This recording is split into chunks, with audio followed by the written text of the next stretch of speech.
Hello, word nerds. Welcome to the dictionary. Should I sing this whole episode? I think that would be terrible. Okay, the sound effect in this episode is going to be check.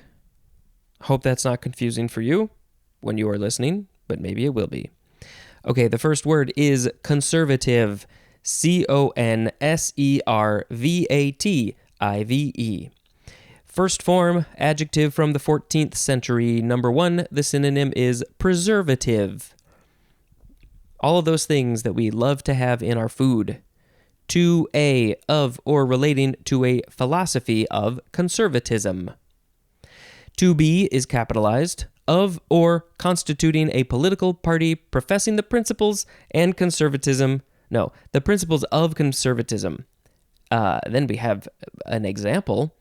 As 1, of or constituting a party of the UK United Kingdom, advocating support of established institutions. To be 2, the synonym is progressive conservative. Now, in my mind, those conflict with each other, but I think I'm using the 21st century modern American views of those words.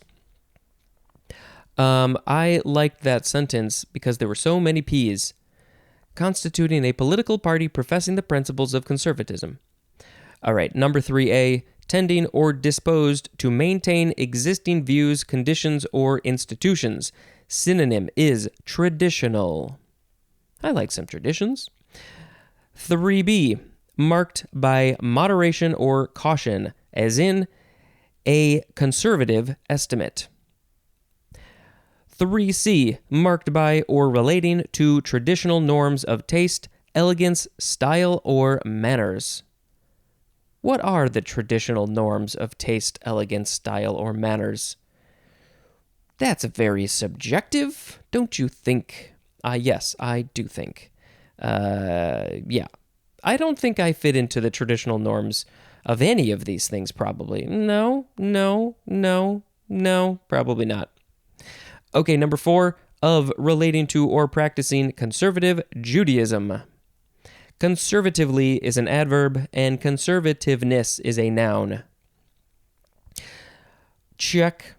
Second form of conservative is a noun from 1831. 1a, an adherent or advocate of political conservatism.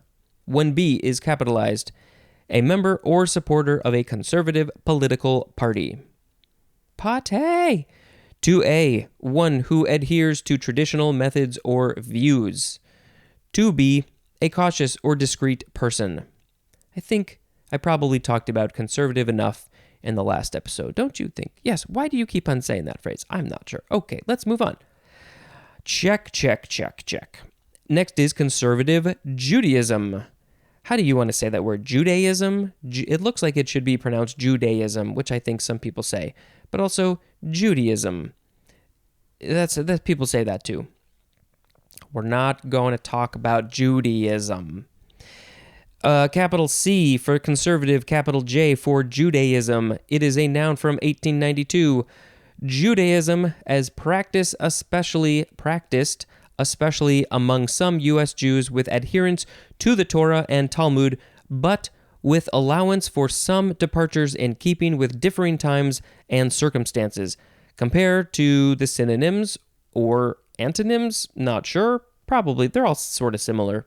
Compare to Orthodox Judaism and Reform Judaism. Yeah, I didn't really understand what that said. Next is check. Next is conservative. No, conservatize. We already said the conservative words. It is conservatize. Now, how do you say this? Do you emphasize conservatize or conservative? No, it's the first one. Conservatize. Okay, verb from 1849. First is intransitive, to grow conservative. Oh my God, I'm growing conservative. I'm conservatizing. And then transitive, to make conservative. I shall make you conservative. Check in the mic. Next word is conservatoire. It is a noun from 1832. It's just the, this is fun. It's the number 2 definition for the word conservatory. So, well, I think of it an observatory, but conservatory, it's still in the science world, right? Or can be, I guess. So it would be the conservatoire. What do you do in the conservatory? Maybe if you're in the conservatory, you are a conservator. Check the mic. You got to say the sound effect before you move on. No, you don't. You could do whatever you want. You're making it up as you go along. So this one is pronounced conservator or conservator. There's a Darth Vader joke in there. Please write me one. This is a noun from the 15th century. 1A, one that preserves from injury or violation. Synonym is protector. 1B, one that is responsible for the care, restoration, and repair of archival or museum articles. That seems like a cool job. 2, a person, official, or institution designed to take over and protect the interests of an incompetent. Does this remind you of anything? Obviously. Number 3, an official charged with the protection of something affecting public welfare and interests. Conservatorial is an adjective. Conservatorship is a noun, also pronounced conservatorship. That just sounds weird. Conservatorship. Okay. So yeah, obviously, recently, let's see, only a week before when I'm recording this, but longer for you, obviously, was the whole Britney Spears conservatorship thing, and that went her way, and I think she deserved that because it says that incompetent? She's not incompetent. I think she had a rough time, but I'm pretty sure she's not incompetent. So, yeah, it's good that she got out of that thing. It'll be fun to see where her career goes from now. From here. For now? Yeah. Check. Next word is conservatory. Noun from 1664. 1. A greenhouse for growing or displaying plants. Is that here's the number 2 definition of conservatory, which is also known as a conservatoire, which is a great word. It is a school specializing in one of the fine arts. Not science. As in a music conservatory. Of course, I should have known that. But I didn't, because I'm dumb. That's why people call me Dummy. That's my nickname. But I do feel like this can be related to a sciencey way. Anyway, the plants one, the first one, a greenhouse for growing or displaying plants. That's pretty sciencey. Yeah, plants are science. The school etymology one says it is from the Italian conservatorio, which is a home for foundlings or a music school. Yeah, I was never talented enough to do one of these. That is that for that. Check the mic. ABCD. The next word is conserve. It is the first form. It is a verb. It is from the 14th century. Let's see. We have transitive we're starting with, and I think that might be it. Number 1, to keep in a safe or sound state, as in he conserved his inheritance. Especially to avoid wasteful or destructive use of, as in conserve natural resources. Yeah, because if we use them all up, we're going to have some other problems. You'll rely on certain natural resources. You got to do it sustainably. That's what I'm saying. Okay, number 2, to preserve with sugar. I would like to be preserved in sugar when I die. Possibly. 3, to maintain a quantity constant during a process of chemical, physical, or evolutionary change, as in conserved DNA sequences. Conserve it, maintain it. Yeah. Conserver. That is a noun. Let's see. Does the etymology say yes? From the Latin servare. The only reason I know how to say this is because I took Latin. The V is a W sound. Fight me. Conservare means to keep or guard or observe, as in, akin. akin to the AV. I haven't had to look at this thing for a while. Maybe one day I'll have this memorized. Nope, that's not going to happen. AV is Avestan. I still don't know what that thing is. Where is it? AV. Where's the AV? Yes, Avestan. Their word Harvaiti, and that means he guards. Check. Second form of conserve is a noun from the 15th century. Number 1, the synonym is sweetmeat. Conserve? Maybe it has the meat. Oh, maybe the meat was conserved in sugar, so it is now a sweetmeat. Especially a candied fruit. Number 2, synonym is preserve. Specifically, one prepared from a mixture of fruits. I just eat that stuff by the spoonful. I mean, I never have. I said spoonful weird. Yep. It's time to go not use your brain anymore and just watch some TV or something. So those were all the words. Conservative, Judaism, conservatize. It's really hard to figure out where the emphasis is on all these words. Conservatize, conservatoire, conservator, conservatory, conserve. I believe I shall be picking conservatoire as the word of the episode because it's just a good word. I mean, are there any other good ones in here? It's good. It's good enough. Conservatoire. Meet me in the conservatoire and we can study music. Because clearly I need to.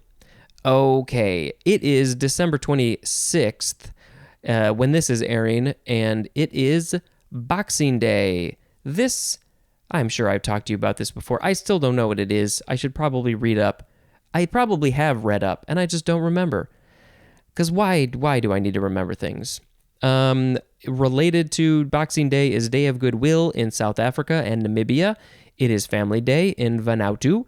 It is Thanksgiving in Solomon Islands. Actually, now that I think about it, I don't think I was doing the holidays thing back when I did Boxing Day, when I passed Boxing Day before, so maybe I do need to discuss it a little bit when we get there, because it is clearly a very big holiday around the world. If you don't know, I'll tell you about that. In Slovenia, it is Independence Day and Unity Day. In Houston, Texas, it is Mauro Hamza. In Platstow and Cornwall, it is Mummers Day.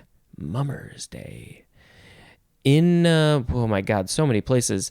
It's a public holiday in Alsace, Austria, Catalonia, Croatia, the Czech Republic, Germany, Hong Kong, Italy, Ireland, Luxembourg, Poland, Slovakia, and Switzerland. It is St. Stephen's Day.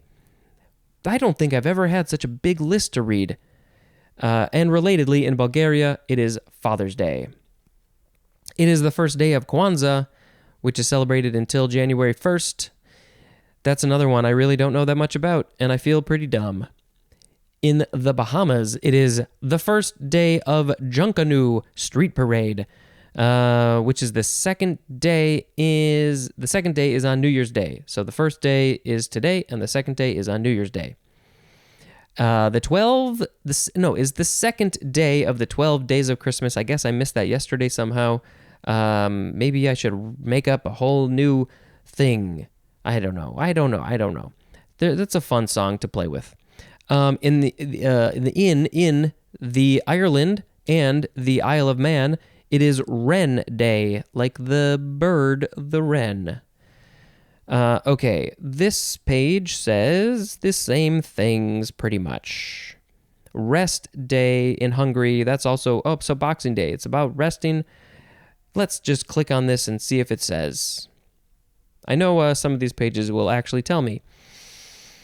Holiday that serves to remember the old practice of giving boxes on the day after Christmas. The practice of Boxing Day was first mentioned in English Member of Parliament Samuel Pepys's diary entry from December 19th, 1663, when he referred to giving something to the boy box against Christmas? What?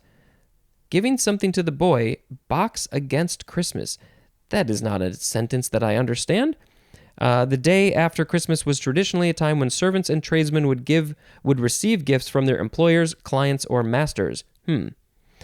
These Christmas boxes of food, money, or presents serve to thank the workers for the years of service. This is great and fascinating. In the past, servants would be given the day off, having worked Christmas Day to visit their families, taking with them the boxes from their masters. I'm not so sure I like this word master, but I get it. Today, Boxing Day is usually associated with two things: shopping and eating Christmas dinner leftovers whilst watching TV. Clearly, this is a British thing because we don't have this holiday in America, and we also don't say whilst. Stores generally offer large discounts and open very early. Boxing Day is a bank holiday in the UK, and it is celebrated annually on December 26th. Some European countries, Germany, Poland, the Netherlands, and Scandinavia celebrate the 26th of December as a second Christmas Day, but with much less shopping involved. Well, this was great, and I learned so much, and I hope you did too, because I think more people need to learn about this holiday. Because when my wife and I went to New Zealand, and we landed, we left on Christmas Day, and we landed on the 27th. So I think we actually lost Boxing Day altogether. But it's such a big holiday that so many people just take off for it. So restaurants were closed. It's a whole big thing. Okay, I think we probably need to finish this up because we took a big tangent there. We'll check the fun holiday page. National Candy Cane Day. National Thank You Note Day. National Winer's Day. Would you like some cheese with your wine? I love that terrible joke. Yes. Go wine. Day of Goodwill. Do some goodwill. Okay, I think that's good. Thank you very much for listening. And until next time, this is Spencer dispensing information. Goodbye. Hello, word nerds. Welcome to this podcast called The Dictionary. Okay. So we are at the last couple of lines of page 265, moving over to 266. What else? What do I got to say? We are many episodes past 1,000, and at the time of recording, you people do not have access to anything.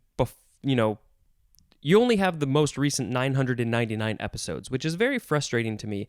And with my current platform, I have to spend a bunch of more money per year to make you have the ability to have all of the episodes. And I may have to do that. I may just do that. So maybe by the time you're hearing this, I will have made that decision and you will have access to everything because y'all should be listening to this from the beginning.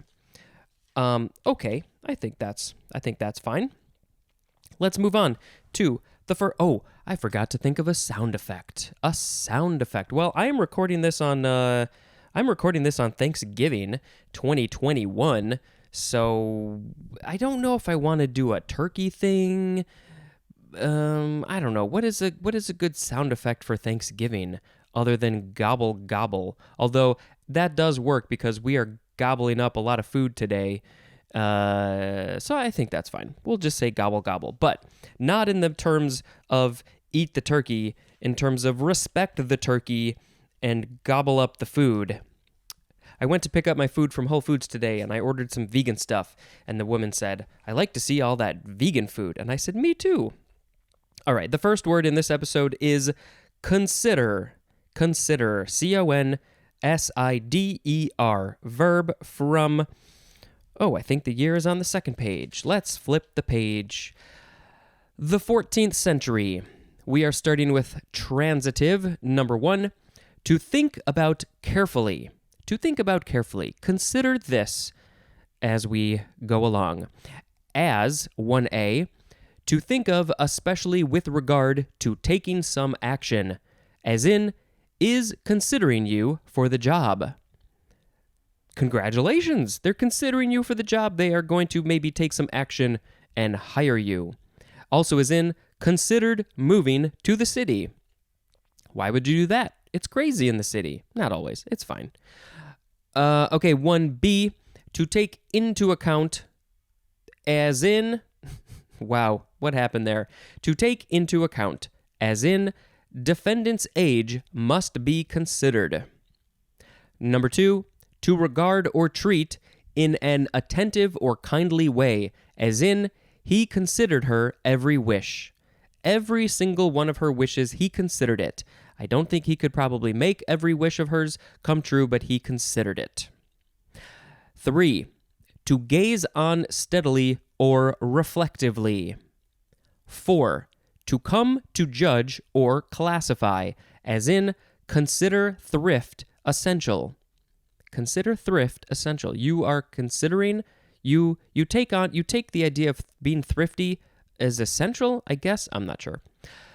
Number 5, synonym is regard, as in, his works are well considered abroad. Good for him. 6, synonym is suppose. Moving on to just the one intransitive, it's just 2 synonyms that are as follows: reflect and deliberate.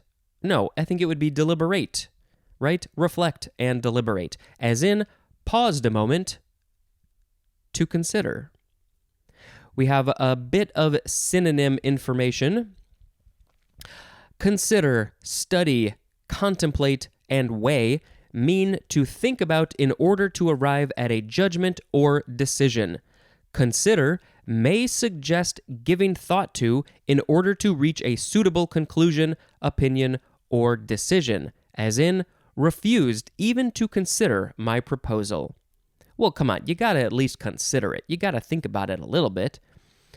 Study implies sustained purposeful concentration and attention to details and minutiae. I think that's one way to say that word, minutiae, as in, study the plan closely. I would have to definitely study the plan closely. Contemplate stresses focusing one's thoughts on something, but does not imply coming to a conclusion or decision. As in, contemplate the consequences of refusing. There's no decisions being made necessarily, you're just contemplating, thinking.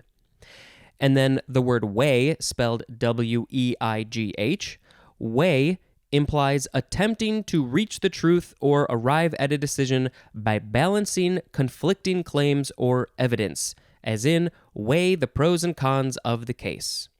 You're just thinking about both sides, figuring it out. All right, we may have a little etymology to say. This is from the Latin considerare. There's so many R's. No, there's not. Considerare. Considerare. That means to observe or think about. From com plus sider or seduce, which means heavenly body. Interesting. Gobble gobble. Next word is considerable. First form, adjective from circa 1619. 1. Worth consideration. Synonym is significant, as in a considerable artist. I would say my dad is a considerable artist. He is skilled in various styles and mediums, and it's fun to watch what he makes. 2. Large in extent or degree, as in a considerable number. Considerably is an adverb. Okay, moving on to gobble gobble, second form of considerable, noun from 1685. A considerable amount, degree, or extent. There are a considerable amount of words in this book, and I don't just mean the main words that are being read or defined. There are so many words in this book. Okay, we're going to move on to gobble gobble. Considerate. Considerate. Adjective from 1572. 1. Marked by or given to careful consideration, and the synonym is circumspect. 2. Thoughtful of the rights and feelings of others. Oh, what a concept! To be thoughtful of the rights and feelings of others? You mean other people have rights and feelings?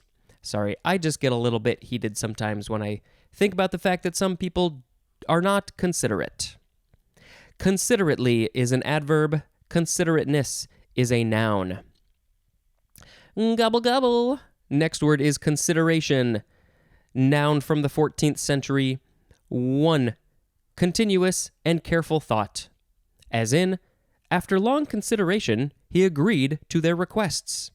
He considered it. He put lots of thought into it. Maybe he weighed the pros and cons. He studied his options. Okay, 2A, a matter weighed or taken into account when formulating an opinion or plan, as in, economic considerations forced her to leave college. Ooh, she had to think about her finances, and that forced her to leave, and that is bad. She should not have to leave college because of finances. People should be able to go to school just because they want to and not have to not go to school because they can't afford to. Come on, let's fix the system. 2B, a taking into account. A taking into account. 3, thoughtful and sympathetic regard. 4, an opinion obtained by reflection. 5, synonyms are esteem and regard, as in, the family built themselves a large, ugly villa and became people of consideration. What is this from? This is a quote from V.S. Pritchett. Pritchett. The family built themselves a large, ugly villa and became people of consideration. By the way, there is an ellipses after the word villa, so there was more to the sentence that got cut out. But maybe if I feel so inclined, maybe I'll find that where this is from and you can go read the rest of it. Because now I'm curious. Why did they build an ugly villa? 6A, synonyms are recompense and payment, as in, a consideration paid for legal services. 6B, it's like 2.5 lines long, almost 3 lines long, so there's a lot.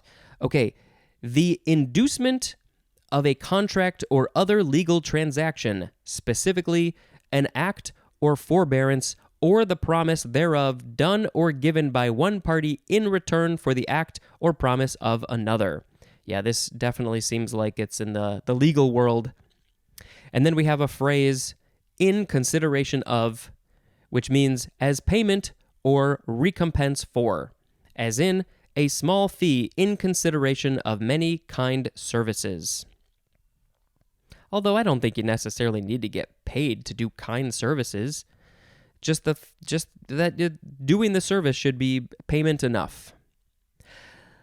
Gobble, gobble. Next word is considered. Considered. Adjective from circa 1677. 1. Matured by extended deliberative thought. Deliberative? How do you say that word? Matured by extended deliberative thought, as in a considered opinion. I have deliberated over my opinion. Number 2, viewed with respect or esteem. That was a fun one. First form of considering, preposition from the 14th century. We have sort of two definitions, in view of, also taking into account, as in he did well considering his limitations. What sort of limitations might these be? Yeah.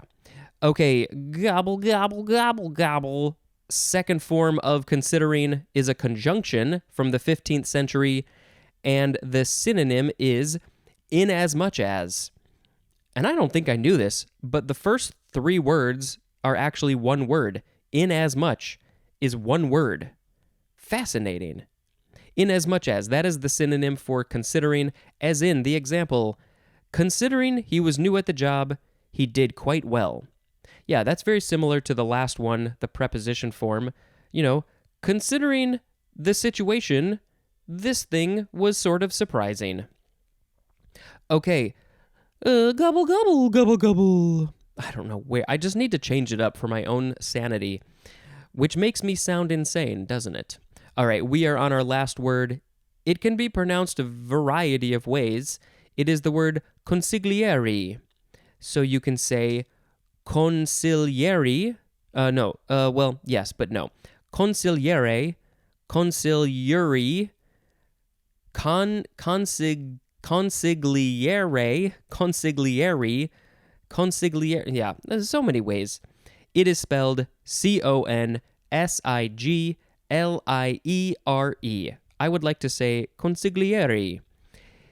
Let's see, what is this? What is this word? It is a noun from 1615. Synonyms are counselor and advisor, as in the example, consigliere of a mafia family.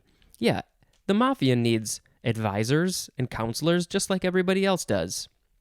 But of course, they picked this example for the mafia because it is an Italian word. It is from consiglio, which means advice or counsel, from the Latin consilium, and there's more at the word counsel. So, the words today in this episode were consider, considerable, considerate, consideration, considered, considering, and consigliere. Which one? What did I like? I liked considerate, because I think it is very good to be considerate of other people's feelings and situations and rights and all that stuff, and have empathy, please. Be considerate of other people. That is a nice short song. Okay, let's talk about the holidays for today. In North Korea, it is Constitution Day. In Russia, it is Emergency Rescuers Day. In the Eastern Orthodox Church, which is a public holiday in Romania, it is St. Stephen's Day, which is a public holiday in Romania. It is the third of the 12 days of Christmas. Maybe next year I will come up with a 12 days of Christmas thing for this podcast. Let's see. It is St. John. It is the second day of Kwanzaa. It is, again, Boxing Day holiday in Australia, because I thought Boxing Day was yesterday. Maybe Australia is doing it different. In Australia, it is also Proclamation Day. The European Union has end-of-year days. And let's check the fun holidays. Make Cutout Snowflakes Day. I think it's fun. Get creative with your snowflakes. I remember seeing you could buy or find online patterns to create like a Yoda snowflake and a C-3PO snowflake or something like that. I think that's cool. National Fruitcake Day. I honestly don't think I've ever had a fruitcake that I remember. Visit the Zoo Day and see all the animals locked up. But if you're in the northern hemisphere, it's probably going to be cold. I hope the animals get to go into the warm area, unless they're polar bears and penguins and they like the cold. Okay, I read all the holidays. You're welcome. Thank you very much for listening to the podcast. I hope you go start at the beginning. I think that's good for today. This has been Spencer dispensing information. Goodbye. Well, hello, word nerds. How are you doing today? Thank you for joining me. That's good. So the sound effect for today's episode. If you don't know what the sound effect thing is, somebody suggested that I maybe have a little sound effect in between each word, so it's a little bit easier, more obvious to know when the next word is happening. I'm not sure, but I'm trying to do a different sound effect for each episode, and I'm also just making it with my mouth. And if you want to send me a sound effect made from your mouth, you can record it on your phone and email it to me. You can call the Google Voice number and leave a message. The quality won't be as good on that, but that's fine. If it's a good sound effect and I like it, I will put it in an episode. Make sure that there's some good empty space before and after the sound effect so I can edit it in easily. Okay, so the sound effect for this episode is just going to be a nice simple whoosh of some kind. Okay, the first word, I don't know, is consign, Consign. It is a verb from 1528, starting with transitive 1, to give over to another's care. They are signing it over, you're signing it over to them. Number 2, to give, transfer, or deliver into the hands or control of another. Also, to commit, especially to a final destination or fate, as in, a writer consigned to oblivion. The writer, WR, a person writing a book, they're consigned to the fact that oblivion is going to happen, I guess. It seems like that should be a quote. Number 3, to send or address to an agent to be cared for or sold. Now we have intransitive, only one definition, which just happens to be obsolete, so I'm sorry, you're not allowed to use it anymore. It is the synonyms agree and submit. And another synonym for everything is the word commit. Consignable is an adjective. Consignation is a noun. Consignation, you could also say that. And then consignor, or actually I think you would say consignor. Consignor is a noun. Let's see. It is from the Latin verb consignere or consignare, which is com plus signum, which means sign or mark or seal. And there's more at the word sign, like signing a document. Whew. Next word is consignee. Consignee, consignee. You have a few ways to say it. Noun from 1773. 1, to whom something is consigned or shipped.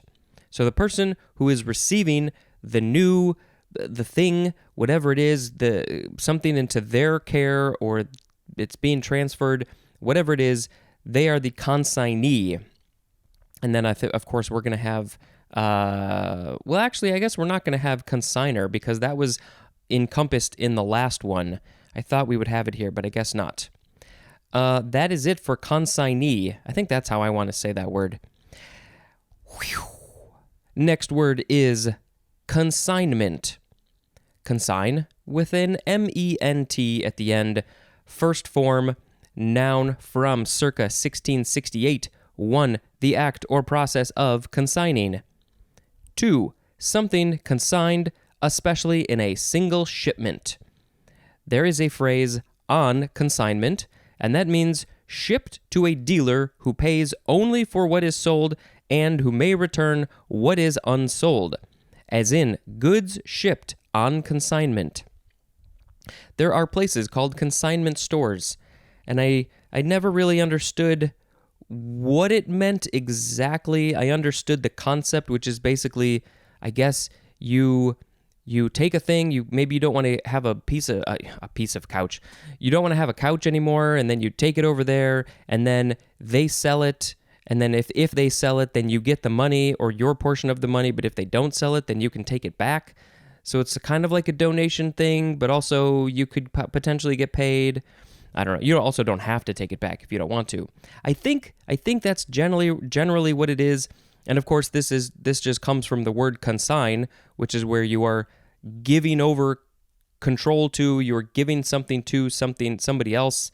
So they are the consignee and you are the consignor, if you want to say the words that way.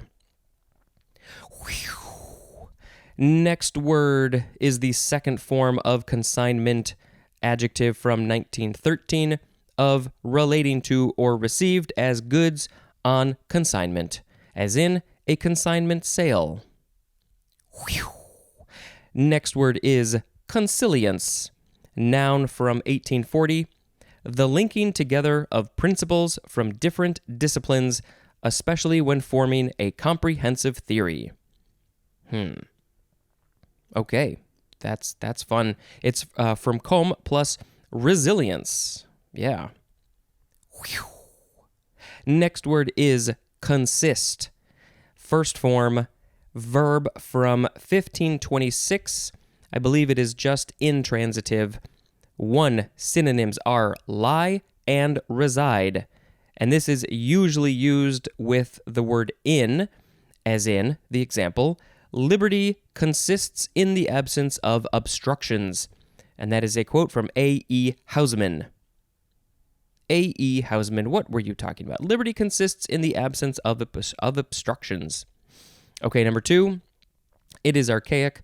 2a, synonyms are exist and be. To be capable of existing. I am capable of existing, so I I consist? Yeah, obviously that, like I said, that one is archaic. 2A and 2B are both archaic, so we don't use it that way anymore. Number 3, to be composed or made up. And this is usually used with the word of, as in, breakfast consisted of cereal, milk, and fruit. What do your breakfasts consist of? The cereal, milk, and fruit. Do you put the fruit in the cereal? Do you put the milk in first and then the cereal? Do you put the cereal in the bowl first and then the milk? Is the fruit on a little bowl or a little plate? Do you have the milk in a cup? Do you just eat some dry cereal and then drink some milk? I don't know where I'm going with this one. Number 4, to be consistent. As in, it consists with the facts. Let's look at the etymology. It is from Latin consistere, which literally means to stop or stand still, from com plus sistere, which means to take a stand. It is also akin to the Latin, it's a verb, stare. It looks like it's the word stare, but it would be pronounced stare. And that means to stand. And there's more at the word stand. Whew. Next word is the second form of consist, noun from 1898, makeup or composition by classes, types, or grades and arrangement. And the example of the things would be coal sizes or a railroad train. Makeup or composition as of coal sizes or a railroad train by classes, types, or grades and arrangement. So I'm guessing this has to do with trains that are hauling coal across the country. And they are, okay. Something with their consist, I don't know. It's not giving me any additional etymology on that. Next word is consistence, noun from 1601. The synonym is just consistency, which is our next word. It is a noun from 1594. 1A is archaic, condition of adhering together, firmness of material substance, the consistency. Yes, this is archaic. I mean, I see some similarities to the more modern definitions. 1B, firmness of constitution or character. Synonym is persistency. Persistency, consistency. Okay, number 2, degree of firmness, density, viscosity, or resistance to movement or separation of constituent particles. The degree of, that's a lot of adjectives, a lot of things that you can put some data into, get some information of how firm is it, how dense is it, what's its viscosity, is it resistance to movement or separation? We have an example. Boil the juice to the consistency of a thick syrup. And I think if you looked at juice and thick syrup, you would see that the consistency is very different. So if you boil the juice, it becomes it can be like thick syrup. Okay, moving on to 3A. Agreement or harmony of parts or features to one another or a whole. Synonym is correspondence. Specifically, ability to be asserted together without contradiction. 3B, harmony of conduct or practice with profession, as in, followed her own advice with consistency. I'm trying to think if there's anything else I had to say about that, and there is no etymology. But we are, this is sort of similar. This is related to our next word. That's where I was going with that.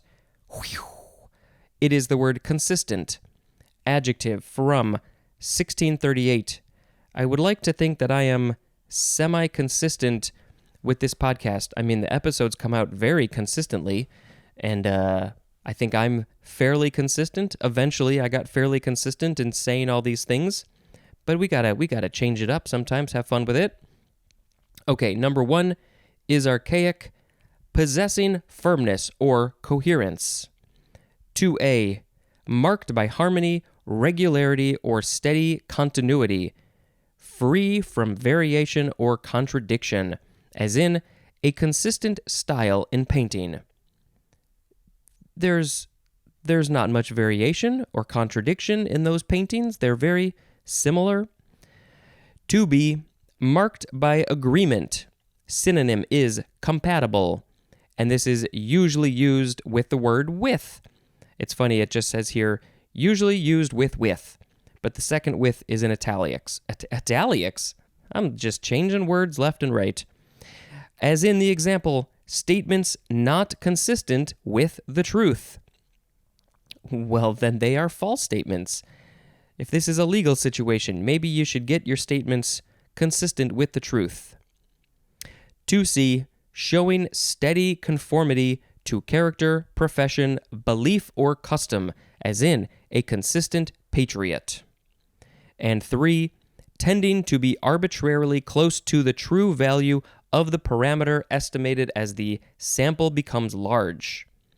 As the sample becomes large, you tend to be arbitrarily close to the true value of the parameter estimated, as in a consistent statistical estimator. There was a lot of ST sounds there. A consistent statistical estimator. Consistently is an adverb. And our last word, it is the word consistory.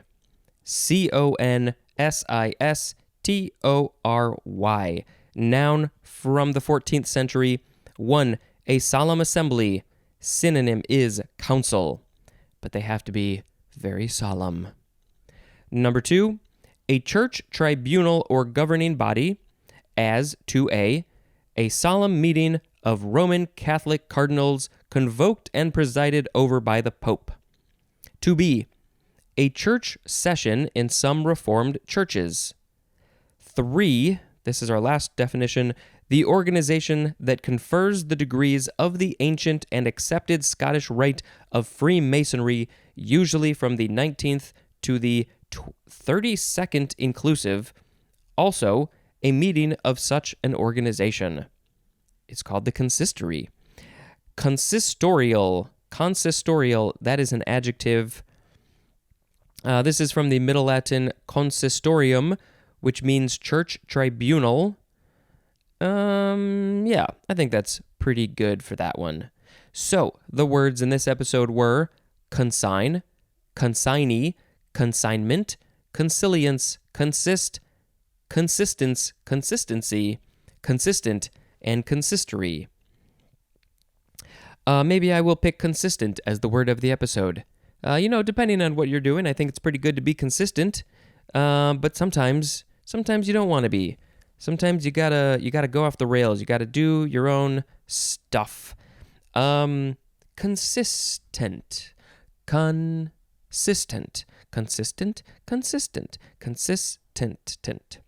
That was more of a rhythmic thing than a song thing. Okay, let us read the holidays for today, which is December 28th, the day that this is airing. In Thailand, it is King Thaksin Memorial Day. In South Australia, it is Proclamation Day. In South Sudan, it is Republic Day.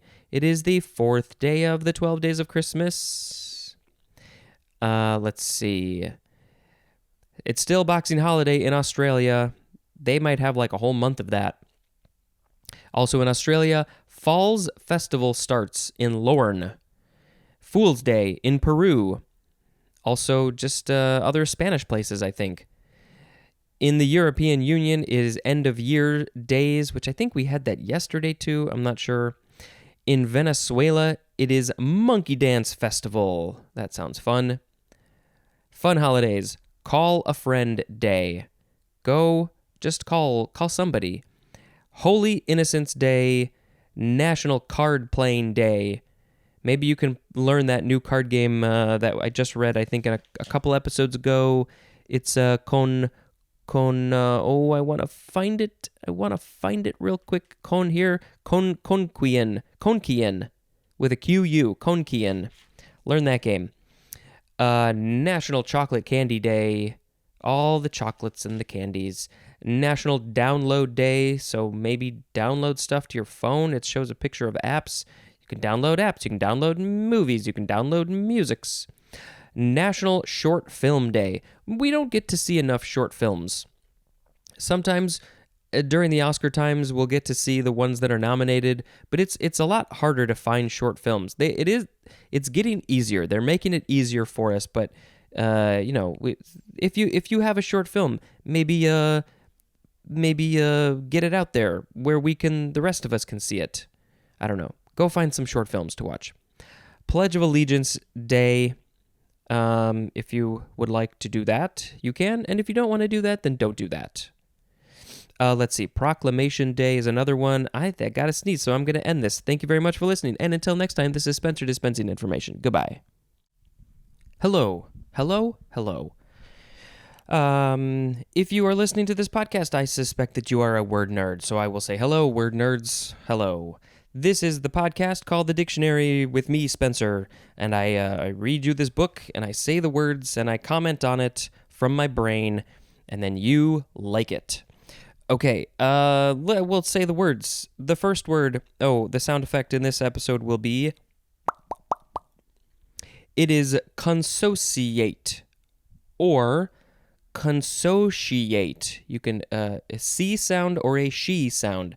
Consociate. I think I'll say it that way. Consociate. It's a verb from 1566. We have one transitive definition which says to bring into association, and the intransitive says to associate, especially in fellowship or partnership. If we are partners, we are associating, we are consociates. I think that's right. Let's see. This is from the Latin verb consociare or consociare. From com plus socius, which means companion. Yeah. There's more at the word social. Next word is consociation, noun from 1593. 1. Association in fellowship or alliance. It's like association, but it's consociation. Why? I'm not sure. We're just going to read number 2. An association of churches or religious societies. 3. An ecological community with a single dominant species. Single dominant species and an ecological community. But yes, there's no etymology for this. I'm looking back to consociate. It really means companion. I'm not sure why this word is the word it is. Consociational is an adjective. Next word. It is console, spelled C-O-N-S-O-L.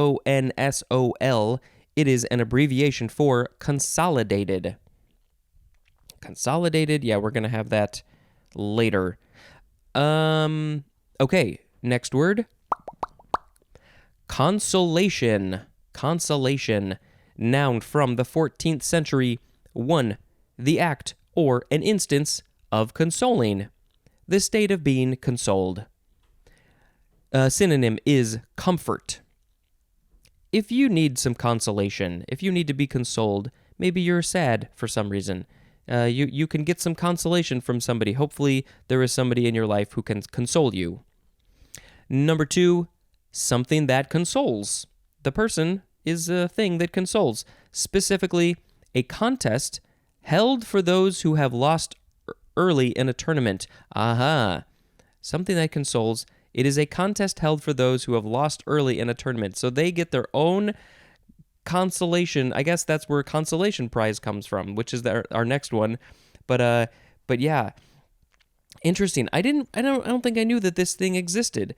If there's a tournament and the people who lose early, they get to go do their own contest called a consolation, and they get to be consoled. Like, oh, you lost, but you get to still try and win something. Okay, consolatory consolatory, that is an adjective. So I messed up real bad with that sound effect. The next word is consolation prize. Let's learn about this. There's not as much information here as I was hoping. It is a noun from 1886, a prize given to a runner-up or a loser in a contest. Yep, it's a prize to console them, to make them feel better for losing. I don't know. I just think it's kind of funny. So if you're in a contest, you're in a tournament, you're in something, and even if you don't win the whole thing, you might get a consolation prize. Next word is console. C-O-N-S-O-L-E, console. The second form will be console, but we're just talking about console. It is a noun from 1664. 1. An architectural member projecting from a wall to form a bracket or from a keystone for ornament. I feel like I said part of this wrong. An architectural member projecting from a wall to form a bracket or from a keystone for ornament. Number 2, the synonym is console table. 3A, an upright case that houses the keyboards and controlling mechanisms of an organ and from which the organ is played. So it is the console where you play, you've got the keyboard and you got all the buttons on an organ. That whole thing is called the console.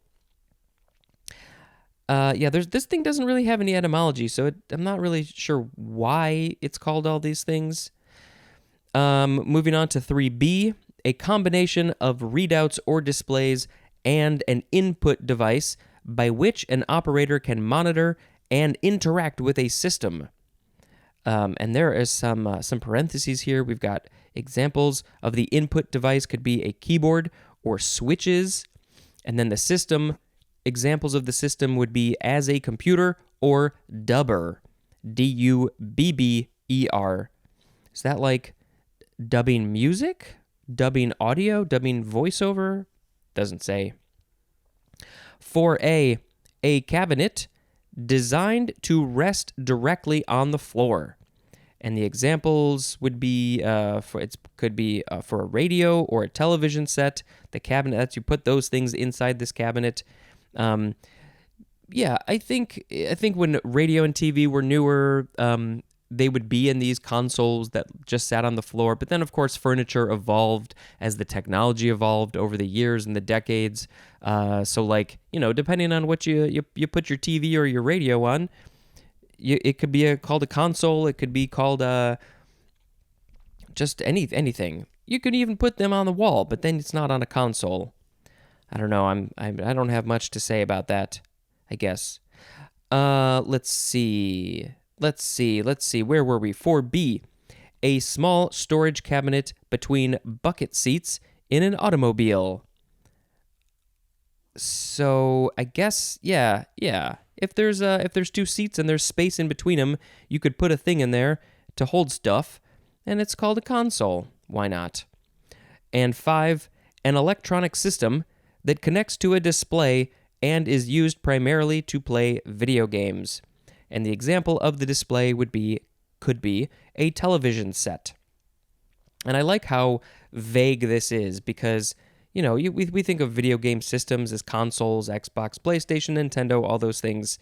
They made this definition vague enough that it could encompass a variety of things, but are usually primarily to play video games. I don't really play with these consoles anymore. I've got a couple, but they're just sitting there unused. Okay, it's a French word. Console is a French word, but it doesn't give me more than that. Second form of console is pronounced console. It is a transitive verb from 1673 to alleviate the grief, sense of loss, or trouble of. This, of course, would have been good to know when we were talking about consolation, But we got there. You can go back and listen to the rest of it. So yeah, alleviating grief, stress of loss, or sense of loss or trouble. Synonym is the word comfort, as in console a widow. And when I first read that, I thought it said console a window. But I don't think windows usually need to be alleviated from grief. Yes, a widow. A widow would definitely need to be consoled. Consolingly is an adverb. Let's see, it's from French, from Latin, consolari, which is com plus solari, which means to console. Okay. I hope you can hear that sound well enough. Next word is console table. 2 words, noun from 1807. A table fixed to a wall with its top supported by consoles or front legs. Broadly, a table designed to fit against a wall. So yeah, usually we think of tables with 4 legs. There is a picture of a console table, a little drawing. But yeah, so tables usually have 4 legs or even 3 legs.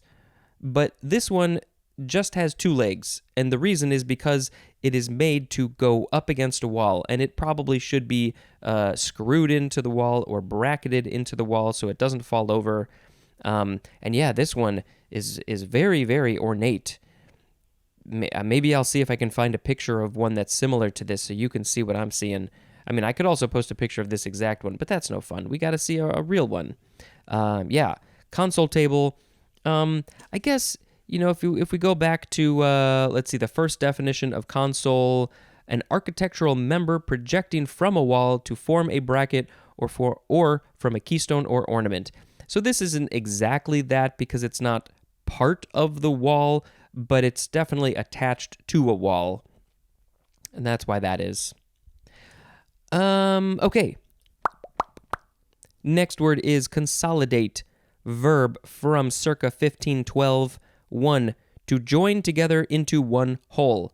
And that is the whole thing. Synonym is unite. As in, consolidate several small school districts. Consolidate several small school districts. You're uniting them into one whole new district. Number 2, to make firm or secure. Synonym is strengthen, as in consolidate their hold on first place. How did they do that? They got first place in this. Maybe the other people did worse, and so they've held on to first place. I don't know. And number 3, to form into a compact mass. I should have mentioned these were all transitive, and we have one intransitive definition. To become consolidated, specifically the synonym merge, as in the 2 companies consolidated. They merged their people, they merged their finances, they merged all their stuff. But how do they pick the name? Which name gets chosen to be the new company name? I hope you don't have to let go any people if you're merging companies. Consolidator, that is a noun. Oh, wait, I jumped ahead. I'm sorry, I have to look at the etymology. It is from the Latin verb consolidare, which is to make solid, from solidus, which means solid. So yeah, just consolidating, you're making something more solid, which is literally right in the word. Okay. Next word is consolidated school. 2 words, noun from 1869. A public school formed by merging other schools. I guess why would they do this? The whole bunch of schools, maybe they're so small they can't afford the faculty at all the different schools. They combine them into one school. I'm sure there's good reasons. Next word is consolidation. Noun from the 15th century. 1. The act or process of consolidating. The state of being consolidated. 2. The process of uniting. The quality or state of being united. Specifically, the unification of 2 or more corporations by dissolution of existing ones and creation of a single new corporation. The specifically section was longer than the regular definition.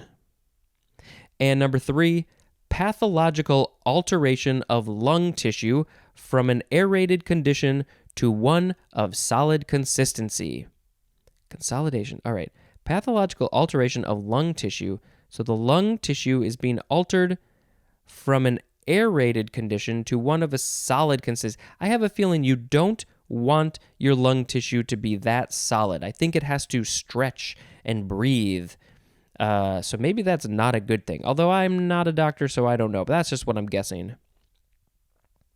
Okay, the last time I have to make this very irritating sound effect. It's hard for me to do.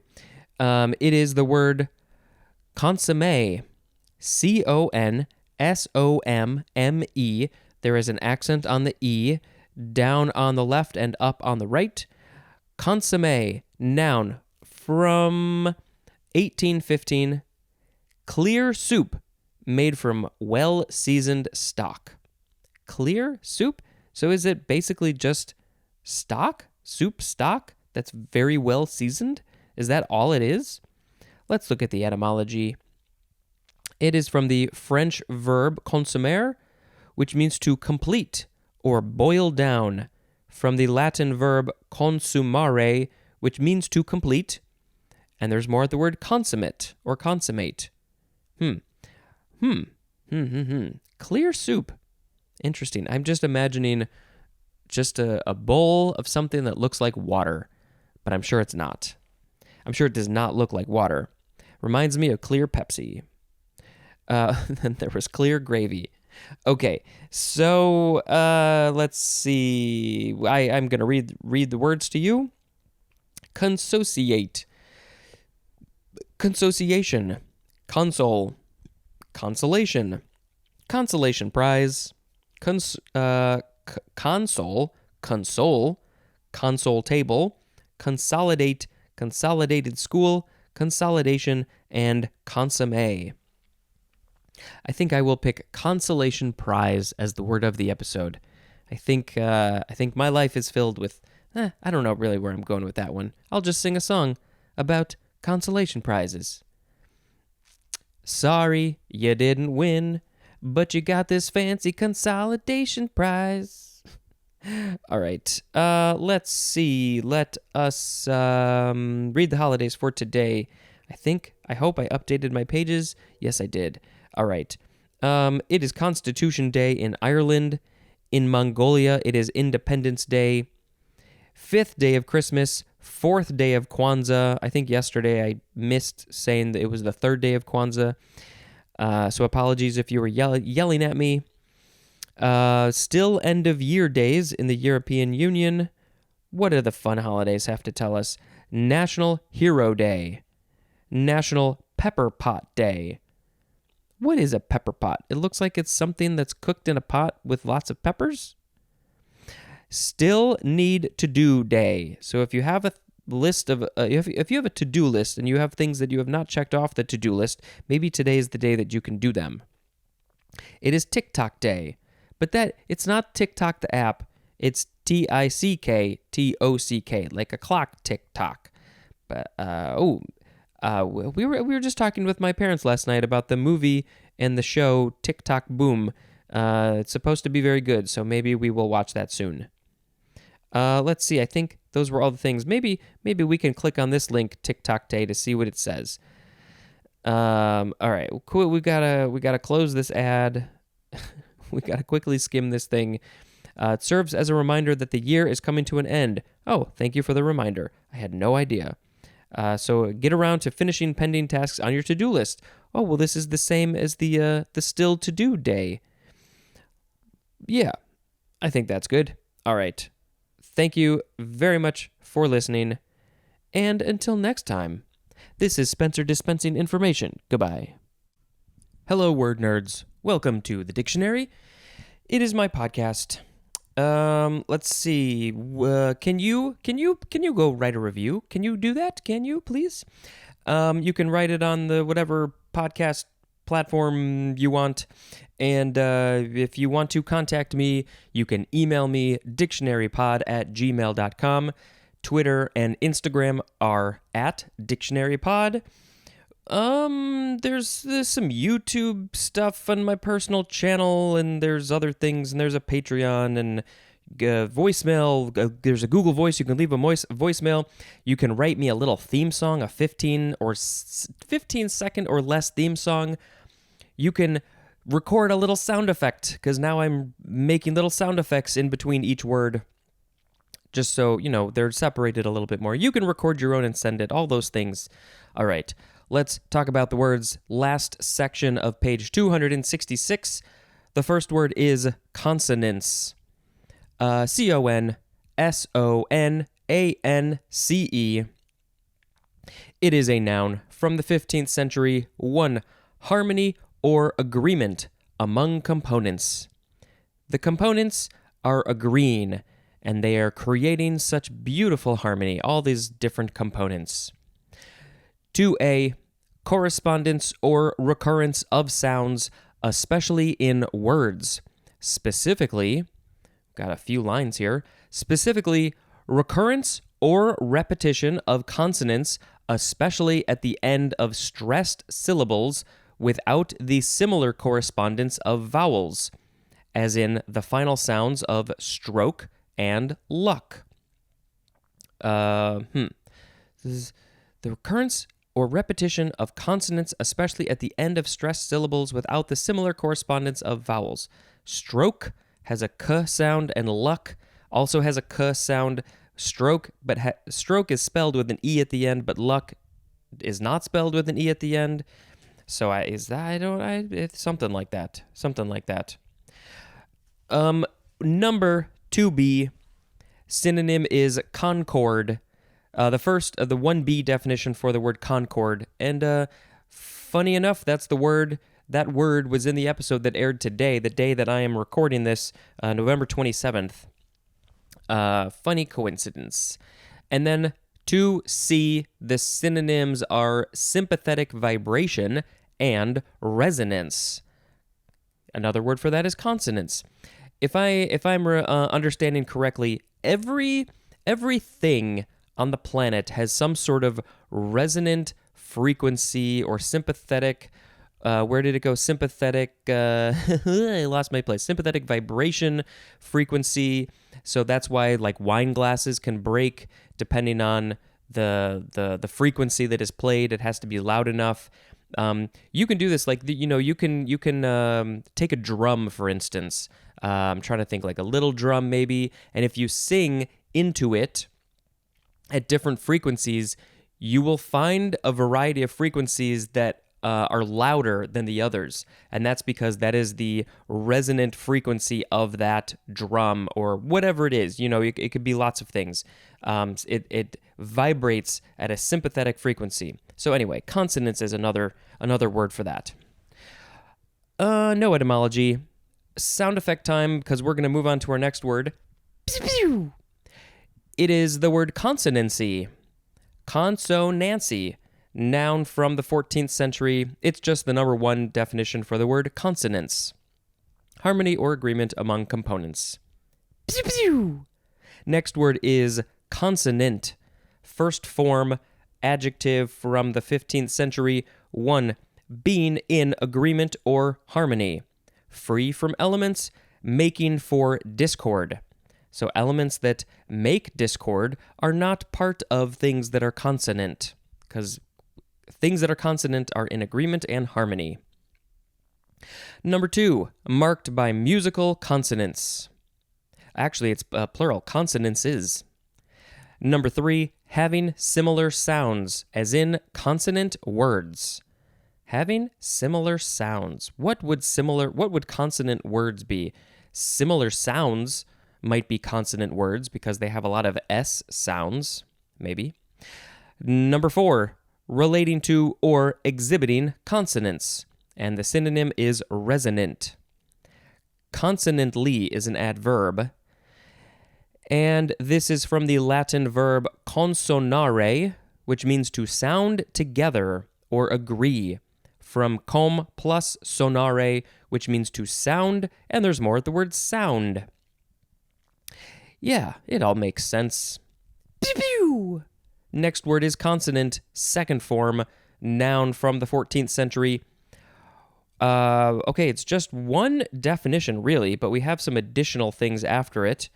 Okay, one of a class of speech sounds characterized by constriction or closure at one or more points in the breath channel. Also, a letter representing a consonant. And this is used usually in English of any letter except A, E, I, O, and U, and sometimes Y. So they do give examples of these speech sounds, and each one is preceded by and followed by a slash.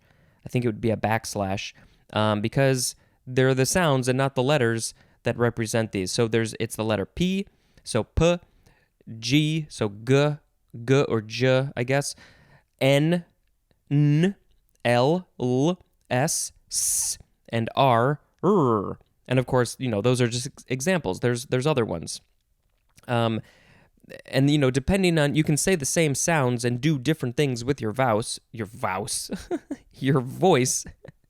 and stopping the breath channel in some way. It could be your lips, your tongue, your teeth. Where do you put your tongue? Lots and lots of different variations to get lots of sounds. Do you put more or less energy into the breath? It's anything. It's most of the letters in the English alphabet except A, E, I, O, U, and sometimes Y, because sometimes Y is considered a consonant, even though I don't think you're actually constricting or closing the breath in any way at any point. Yeah. Interesting. So I think we talked enough about consonant. Sure. Pew pew. Next is consonantal. Consonantal. Adjective from 1795 relating to being or marked by a consonant or group of consonants. Pew pew. Next is consonant shift. 2 words. Noun from 1888, a set of regular changes in consonant articulation in the history of a language or dialect. A set of regular changes in consonant articulation in the history of a language or dialect. As in, not as in, it's not an example. We have such a set affecting the Indo-European stops and distinguishing the Germanic languages from the other Indo-European languages. And compare to Grimm's Law, Grimm', the Law of Grimm. Distinguishing Indo-European from Germanic languages. Okay, and then we have B, such a set affecting the Germanic stops and distinguishing High German from the other Germanic languages. I know so little about this stuff. This is fascinating. Okay, sound effect time. Pew, pew, pew, pew, pew, pew, pew, pew. It is the first form of the word consort. C-O-N-S-O-R-T. Consort your socks and underwear. This is a noun from the 15th century. One synonym is associate or associate. I think it would be associate if it's a noun, I'm guessing. Number 2, a ship accompanying another. It is the consort. 3, the synonym is spouse, and it says compare to prince consort and queen consort. I assume that those are just synonyms, other more specific variations of this word, but in general it's just spouse. This is from Latin consors, which means partner or sharer. Let's see, from com plus sort or sores, which means lot or share. Yes, partners, sharer, they're sharing things. There's more at the word series. S-E-R-I-E-S. S-E-R-I-E-S. Second form of consort, noun from 1584. 1, synonyms are conjunction and association, as in, he ruled in consort with his father. And I believe This is very similar to the word concert, spelled Concert. It seems like they would maybe not exactly be interchangeable, but definitely similar etymologically. Okay, number 2, synonyms are group and assembly, as in a consort of specialists. They're partners. They share in their speciality of things. 3a, a group of singers or instrumentalists performing together. The consort is playing a concert. And 3b, a set of musical instruments of the same family. My brain immediately goes to the saxophone because that is what I played for many years, and I was fascinated by all the different sizes. You know, there's so many. There's ones that I can't even remember, more than anybody has ever even heard. I mean, more than most people have heard. But you got sopranissimo, alto, soprano. There's sopranino, I think, soprano, alto, tenor, baritone, bass, contrabass, subcontrabass. I think there's another name for that now. It's something different. Saxophone? No. So a consort is a group of instruments of the same family. Okay. Third form of consort. Let's see. You can emphasize it differently. Consort. It is a verb from 1588, starting with transitive. 1. Synonyms are unite and associate.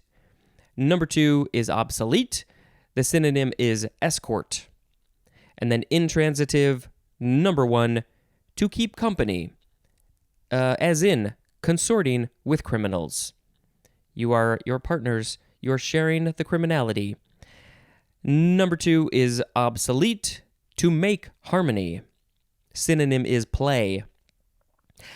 And 3 synonyms are accord and harmonize, as in the illustrations consorted admirably with the text.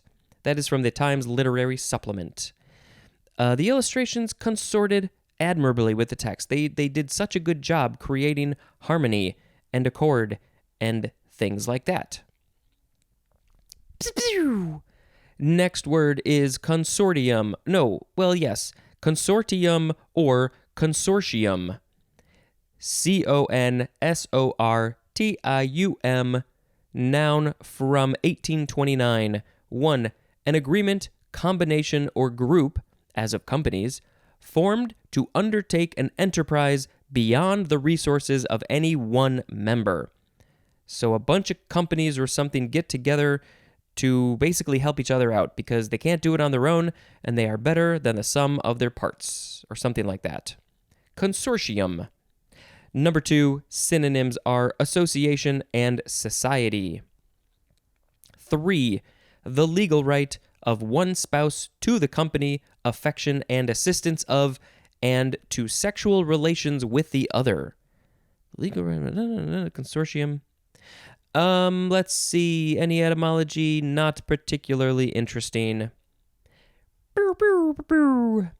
Next word is conspecific. Conspecific. It is an adjective from 1859, one of the same species. Those species are conspecific. Wait, so they're just the same species? Of the same species? Those 2 dogs are of the same species, so they're conspecific? Okay. Conspecific is also a noun. And our last word, it is conspectus. Conspectus. Conspectus.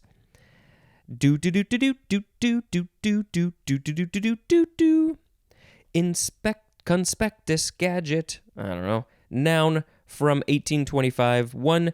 A usually brief survey or summary, often providing an overall view. And the example of this survey or summary would be as of an extensive subject. What does that mean? An extensive subject? Number 2, synonyms are outline and synopsis. Okay. The words in this episode today were consonants, consonancy, consonant, consonantal, consonant shift, consort, consortium, conspecific, and conspectus. Let's see. I think there was one. Maybe, let's see. I'm looking at consonant. I'm looking at consonants. Maybe I'll do consonant, the first form, which is about agreement and harmony and the stuff like that. Yes. Let's all make some consonant music together. I don't think I will be making any because I'm just one person, and I don't know if I feel like overlaying myself because I have to. We're not going to do that. Consonant music. Consonant. How can you can't be consonant with one person. Ah. Ah. Ah. Maybe if I put those together, it will sound consonant. Ah. Okay, now it is time to read the holidays.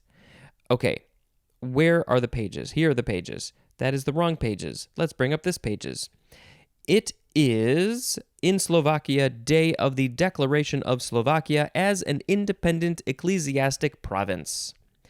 The Philippines has Rizal Day. It is the 5th day of Kwanzaa, the 6th day of the 12 days of Christmas. What else? Still end of year days in the European Union. End of year days. It's Bacon Day. Of course, I don't eat the regular bacon anymore. The best vegan bacon I've ever had is from the Butcher's Son in Berkeley. Berkeley. I want to go back. It is Falling Needles Family Fest Day. I don't know what that is, but it shows a feather on the ground. It is Festival of Enormous Changes at the Last Minute. I don't like enormous changes at the last minute. No, I do not. It is National Bicarbonate of Soda Day. That's bicarbonate of soda. Let's see, what else on this page? Anything else we missed? National Resolution Planning Day. So plan some resolutions? I'm not sure. Oh yeah, because you gotta New Year's is coming up in a couple of days. So people like to make their resolutions at that time. Okay, that's it for this episode. Thank you very much for listening, and until next time, this is Spencer dispensing information. Goodbye. Hello, word nerds. Welcome to the dictionary. Today, the day that this episode is airing, is New Year's Eve in the Gregorian calendar, which of course most people around the world use because they were forced to. And it's the top of page 267. Happy anniversary. Happy New Year. So let's see. I don't know what to do for a sound effect for this one. Do I do like firework explosions? Boom boom. Do I make the sound of that like sound maker thing? I don't know. I could do that. It's weird. And that is what this is all about. Okay. Yeah. Let's just talk about the words then. The first one is conspicuity. Conspicuity.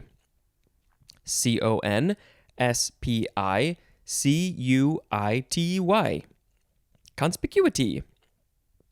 It is a noun from 1601, and it is the quality or state of being conspicuous. And a synonym is conspicuousness. Conspicuousness. Okay, next word. That was a bad one. It is conspicuous. Adjective from circa 1534. 1. Obvious to the eye or mind, as in conspicuous changes. The changes have happened. Your eye or your mind saw them, experienced the changes, and they were conspicuous. Number 2, attracting attention. Synonym is striking, as in a conspicuous success. 3, marked by a noticeable violation of good taste. marked by a noticeable violation of good taste. What is that talking about? There's no example. Another synonym, or just another synonym for everything is the word noticeable. Conspicuously is an adverb. Conspicuousness is a noun. And of course, another synonym for conspicuousness is conspicuity. Let's see. This is from the Latin verb conspicere, which means to get sight of. You're getting sight of something, you're seeing it, it's conspicuous. That is from specere, which means to look. And there's more at the word spy. Conspicuous. Is the opposite unconspicuous? Dispicuous? I don't know. It doesn't say what the opposite is. Okay. Next word is conspicuous consumption. 2 words, noun from 1899. Lavish or wasteful spending thought to enhance social prestige. Lavish or wasteful spending thought to enhance social prestige. I can think of some people who have conspicuous consumption. They are consuming things into their life that's very conspicuous just because they think that it makes them more prestigious socially. Yeah, that's an interesting concept that has a name. Next word is conspiracist. conspiracist. Noun from 1976. One who believes or promotes a conspiracy theory. They are a conspiracist. And I feel like there's another word for that, maybe a I think that's a pretty good word. Hey, should we talk about conspiracy and other things like that? Conspiracy, noun from the 14th century. 1. The act of conspiring together. The act of conspiring together. 2a. An agreement among conspirators. 2b. A group of conspirators. A synonym is the word plot. You're plotting, conspiratizing. That's not a word. Okay, that is good for conspiracy. We are going to move on to... This sounds like a very sad noisemaker. It is 3 words. Conspiracy of silence. Conspiracy of silence. It is from 1865. A secret agreement to keep silent about an occurrence, situation, or subject, especially in order to promote or protect selfish interests. You gotta be hush-hush about something that's going on that is probably not a good thing, and you're very selfish about it. Conspiracy of silence. I don't think I have any of these conspiracy of silence agreements. Next is conspiracy theory. 2 words, noun from 1909. A theory that explains an event or set of circumstances as the result of a secret plot by usually powerful conspirators. Conspiracy theorist is a noun. They could also be called a conspiracist. This is a big topic. Lots and lots of people have lots and lots of conspiracy theories about lots of things. One of the big ones is who killed John F. Kennedy Jr. or even COVID. People have conspiracy theories about that. Would thinking the Earth is flat, would that be considered a conspiracy theory? Possibly. There's a lot of stuff.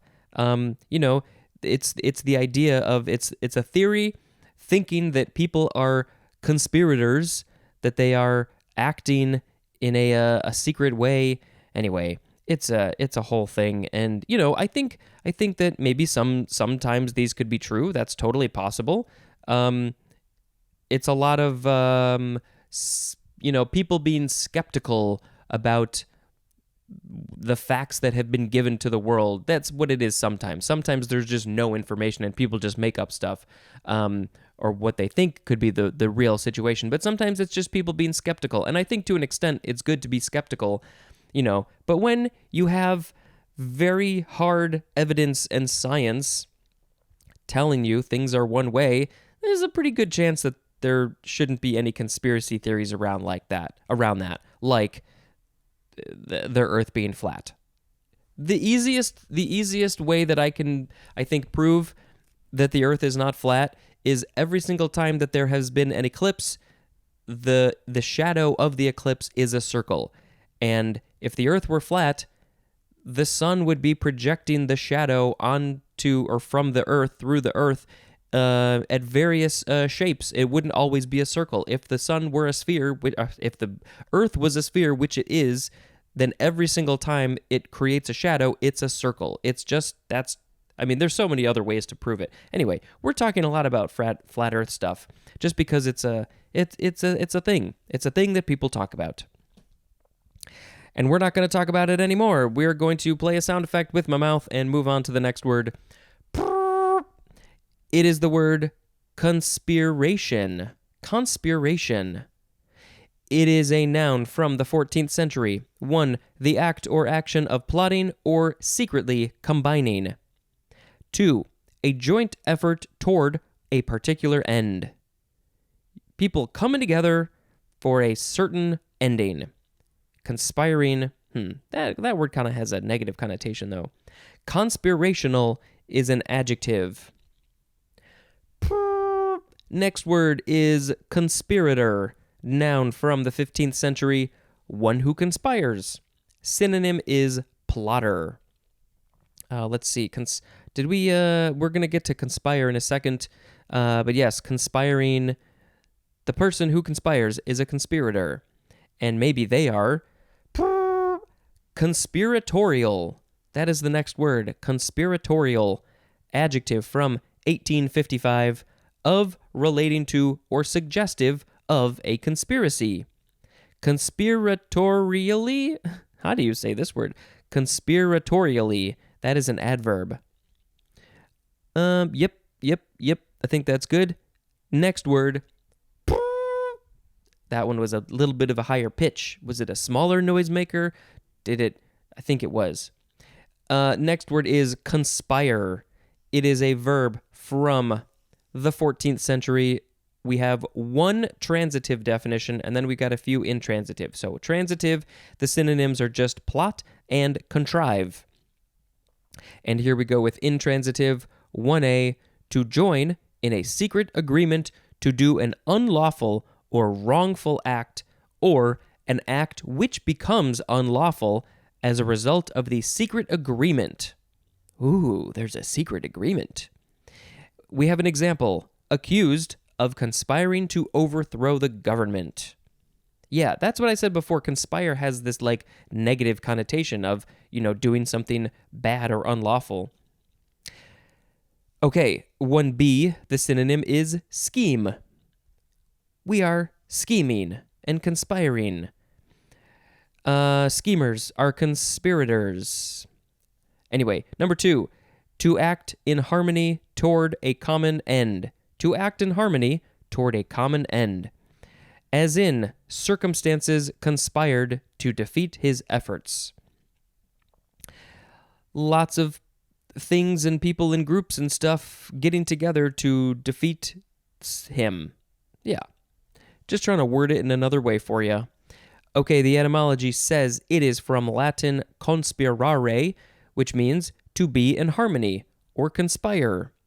From cum plus spirare, which means to breathe. Interesting. How did that get all connected? Breathing, respiration, but then to be in harmony? There, it's like a coming together, people coming together to breathe in harmony, to come to do the same thing. I don't know. That's an interesting etymology there. Okay, next word. It is conspirito. Yeah, conspirito. It is 2 words. Con is the first word, and spirito is the second word. Adverb from 1801, with spirit or animation. And this is used as a direction in music. And of course, this is Italian. conspirito. There was another one that we had that I thought had a very similar definition. Spirit, animation, something like that. With spirit. Play it with all the spiritous stuff you can. Okay. Next word is an abbreviation, CONST. It is for 1, constant, 2, constitution or constitutional, and 3, construction. Next, it's just hard to do this every time. I can't do it. I can't do it anymore. Fine. Constable. That is our next word. Noun from the 13th century. 1, a high officer of a royal court or noble household, especially in the Middle Ages. 2, the warden or governor of a royal castle or a fortified town. 3a, a public officer, usually of a town or township, responsible for keeping the peace and for minor judicial duties. And 3b is chiefly British. The synonym is police officer, especially one ranking below sergeant. It was interesting to see we high officer, noble household in the Middle Ages, but then we had a warden or governor of a castle or fortified town. Then we had a public officer of a township, and then just police officer. It felt like each one became more and more modern. Was that just me? The etymology, it is from the Lower Latin comes stabuli, something like that. It literally means officer of the stable. So if you go back to the Middle Ages definition and things like that, they were the officer of the stable. They made things. I don't know where I'm going with this, but I was curious. Where does this come from? Why are they called a constable? I'm glad that there was some fairly good information in there. And then they just kept on using that word, and it evolved as cities evolved and technology evolved, and we had actual cities and stuff. We weren't so much in the Middle Ages. We evolved to become more modern. This evolved right along with that. Okay. Next word is constabulary. Constabulary. I think it's more of a consta and not a consta. It is the first form adjective from 1824 of or relating to a constable or constabulary. So this is the adjective form. It relates to a constabulary, which is the noun, which is our next one, which I will make a sound effect for you now. It is the second form noun from circa 1715. 1, the organized body of constables of a particular district or country. All the constables in a certain area are the constabulary. And number 2, an armed police force organized on military lines but distinct from the regular army. Yeah, that's good for that. And our last word. I'm so excited I'm making noise. It is constancy. Constancey. Noun from the 15th century. 1a, steadfastness of mind under duress. Steadfastness of mind under duress. Synonym is fortitude.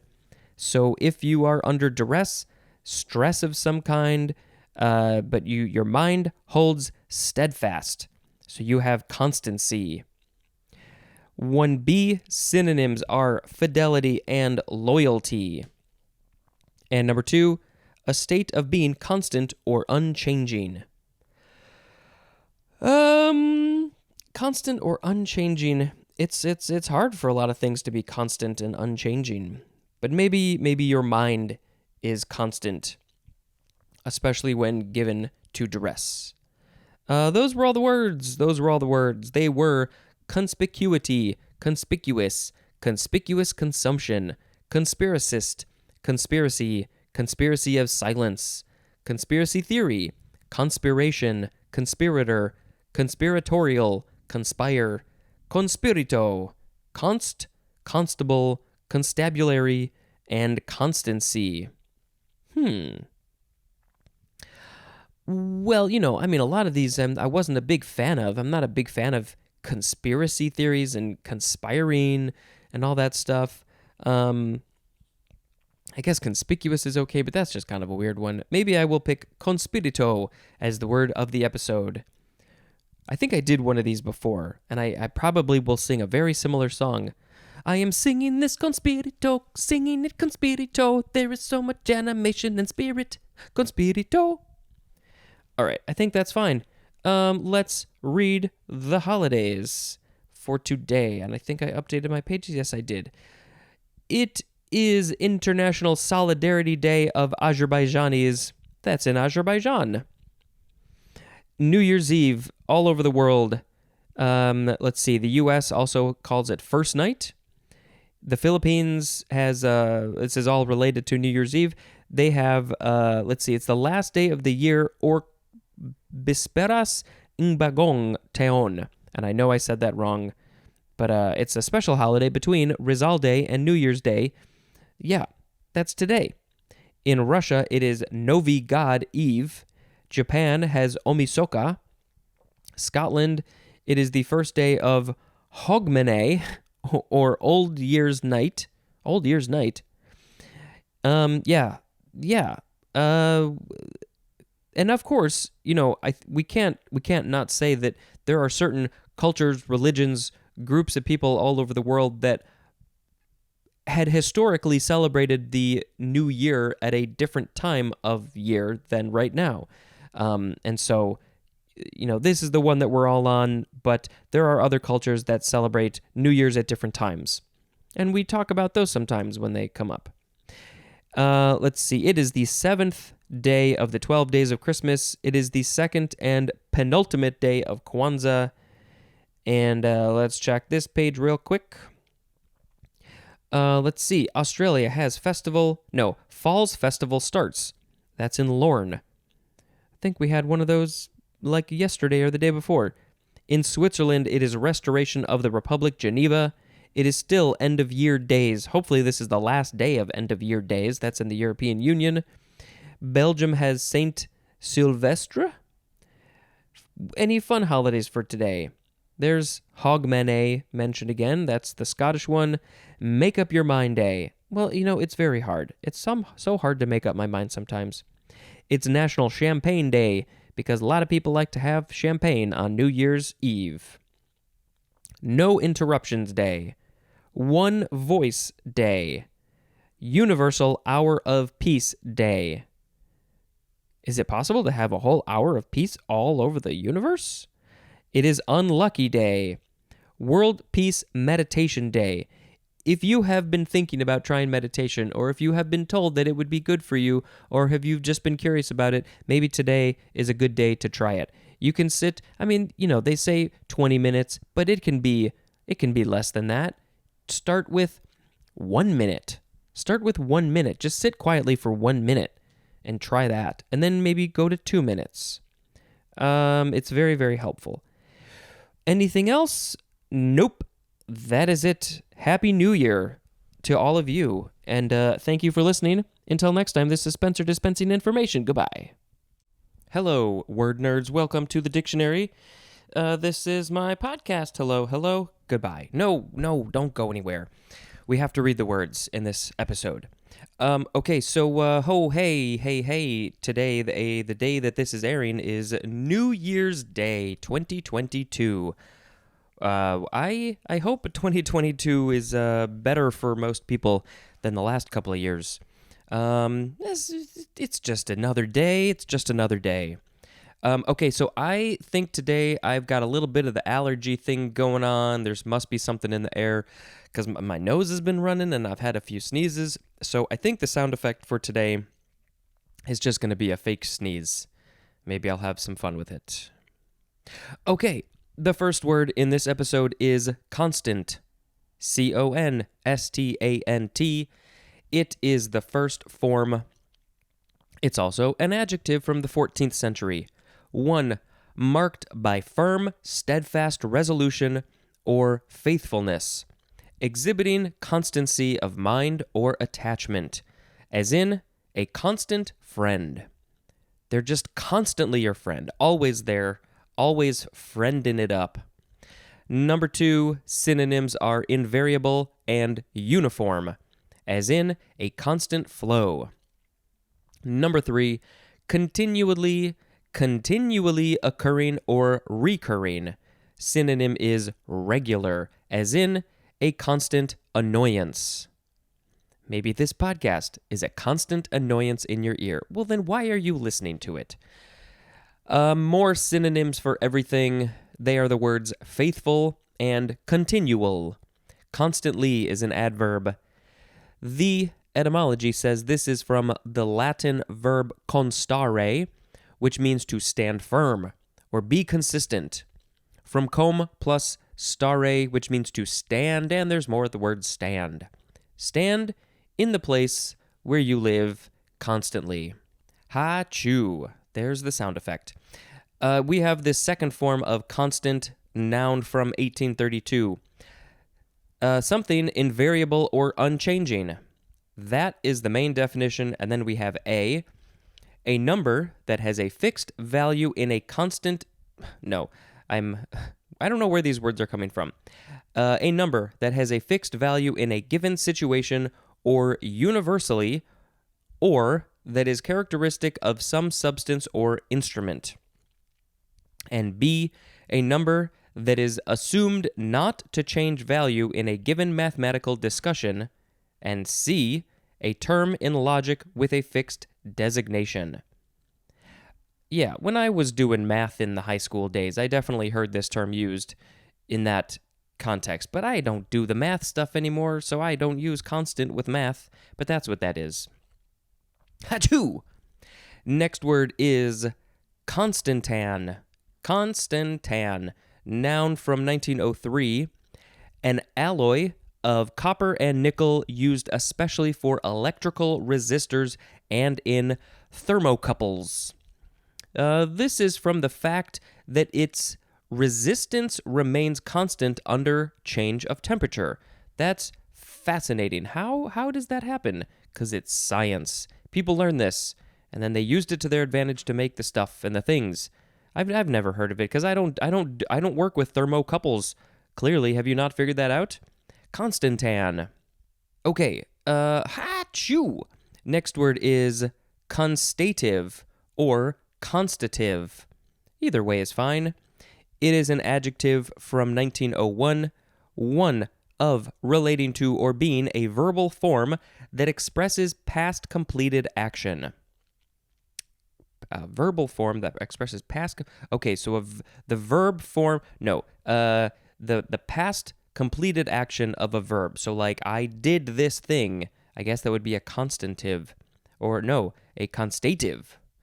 Number 2, being or relating to an utterance that is capable of being judged true or false. An example of this utterance would be an assertion, a question, or command. So being or relating to an assertion, question, or command that is capable of being judged true or false. It is a constative or a constative. That same word, said either one of those ways, is also a noun. This is from constate, which means to assert positively, from the French constater, which is from Latin constat, which means it is certain. It is certain. Constat. Ha-chewy! Next word is constellate. C-O-N-S-T-E-L-L-A-T-E. Verb from 1643. Oh, let's see. We've got a couple transitive definitions. Number 1, to unite in a cluster. What would be a thing? What would you be uniting in a cluster? Maybe squirrels. Squirrels, when they're getting acorns and nuts and things, they are constellating their nuts, their acorns into a cluster. That's the first thing I could think of. Number 2, to set or adorn with or as if with constellations. And then the intransitive definition is just the synonym cluster. So our next word is constellation, hachu. Clearly this is, if I think about the word constellation, I guess it's just a cluster of stars. But really, it's sort of a cluster of stars. Not really. I mean, it depends on your definition, I guess. A cluster of the brighter stars in an area. Would that be right? I think I may have a real sneeze coming, actually. This will be perfect. Our next word is constellation. Noun from the 14th century. 1. The configuration of stars, especially at one's birth. Where were the constellations of stars when you were born? It means nothing that's debatable. People think it does. I'm not so sure about that. Number 2, any of 88 arbitrary configurations of stars or an area of the celestial sphere covering one of these configurations. 3, an assemblage, collection, or group of usually related persons, qualities, or things, as in, this looks like a quote, a constellation of relatives, friends, and hangers-on. It is a quote from Brendan Gill. Also is in a constellation of symptoms. Do people actually use this word in these ways anymore? A constellation of relatives, friends, or hangers-on? Symptoms are constellation? Number 4, the synonyms are pattern and arrangement, as in taking advantage of the shifting constellation of power throughout the known world. Taking advantage of the shifting constellation of power throughout the known world. What was H.D. Laswell talking about? Constellatory. Yeah, constellatory. That is an adjective. Those constellations look so constellatory to me. Next time you're playing Mad Libs and you're asked for an adjective, throw out constellatory. This is from... See, here's the interesting thing. It looks like... I mean, you look at the last word, constellate, and it's cluster, and that makes sense, but also it's from stella, the Latin word stella, which means star. So which came first, constellation or constellate? Because stella is in constellate as well, and it didn't say anything about stars. It's a cluster of stars. Constellation is a cluster of stars. It's in the word. Okay. Hachoo! Next word, consternate. Consternate. It is a transitive verb from 1651, to fill with consternation. Fill that jar with all of your consternation. Go consternate it. Hachoo! Next word is consternation. Noun from 1604. Amazement or dismay that hinders or throws into confusion. Amazement or dismay. There are a lot of things going on here. This can be a variety of different things. Amazement or dismay that hinders or throws into confusion. As in the quote, "The two stared at each other in consternation, and neither knew what to do." That is a quote from Pearl Buck. So what was going on with these two people? Why were they consternated? They stared at each other in consternation. They didn't know what to do. Were they amazed? Were they dismayed? Were they thrown into confusion? Why were they thrown into confusion? What was dismaying them or amazing them? I don't know. It's an interesting word. Let's see. It is from the Latin consternare, which means, shockingly, to throw into confusion. So that's, you can pretty much use that as your basis for this word. Let's see, from sternere, which means to spread or strike down. And there's more at the word strew, S-T-R-E-W. So yeah, if you have strewn your toys about the floor, you have thrown everything into confusion. I don't know. Okay, we're going to move into this new little section of words. It's the last 3 words of this episode. Hachoo! The first one of these 3 is constipate. It is a verb. It's just transitive, which I guess probably makes sense if you think about the word. It is from 1533. Number 1, to cause constipation in. Can people actively cause constipation in something? I don't know. Maybe it depends on the thing that it is in. Number 2, to make immobile, inactive, or dull. And the synonym is stultify. As in, so much clutter will tend to constipate the novel's working order. That is from the Times Literary Supplement.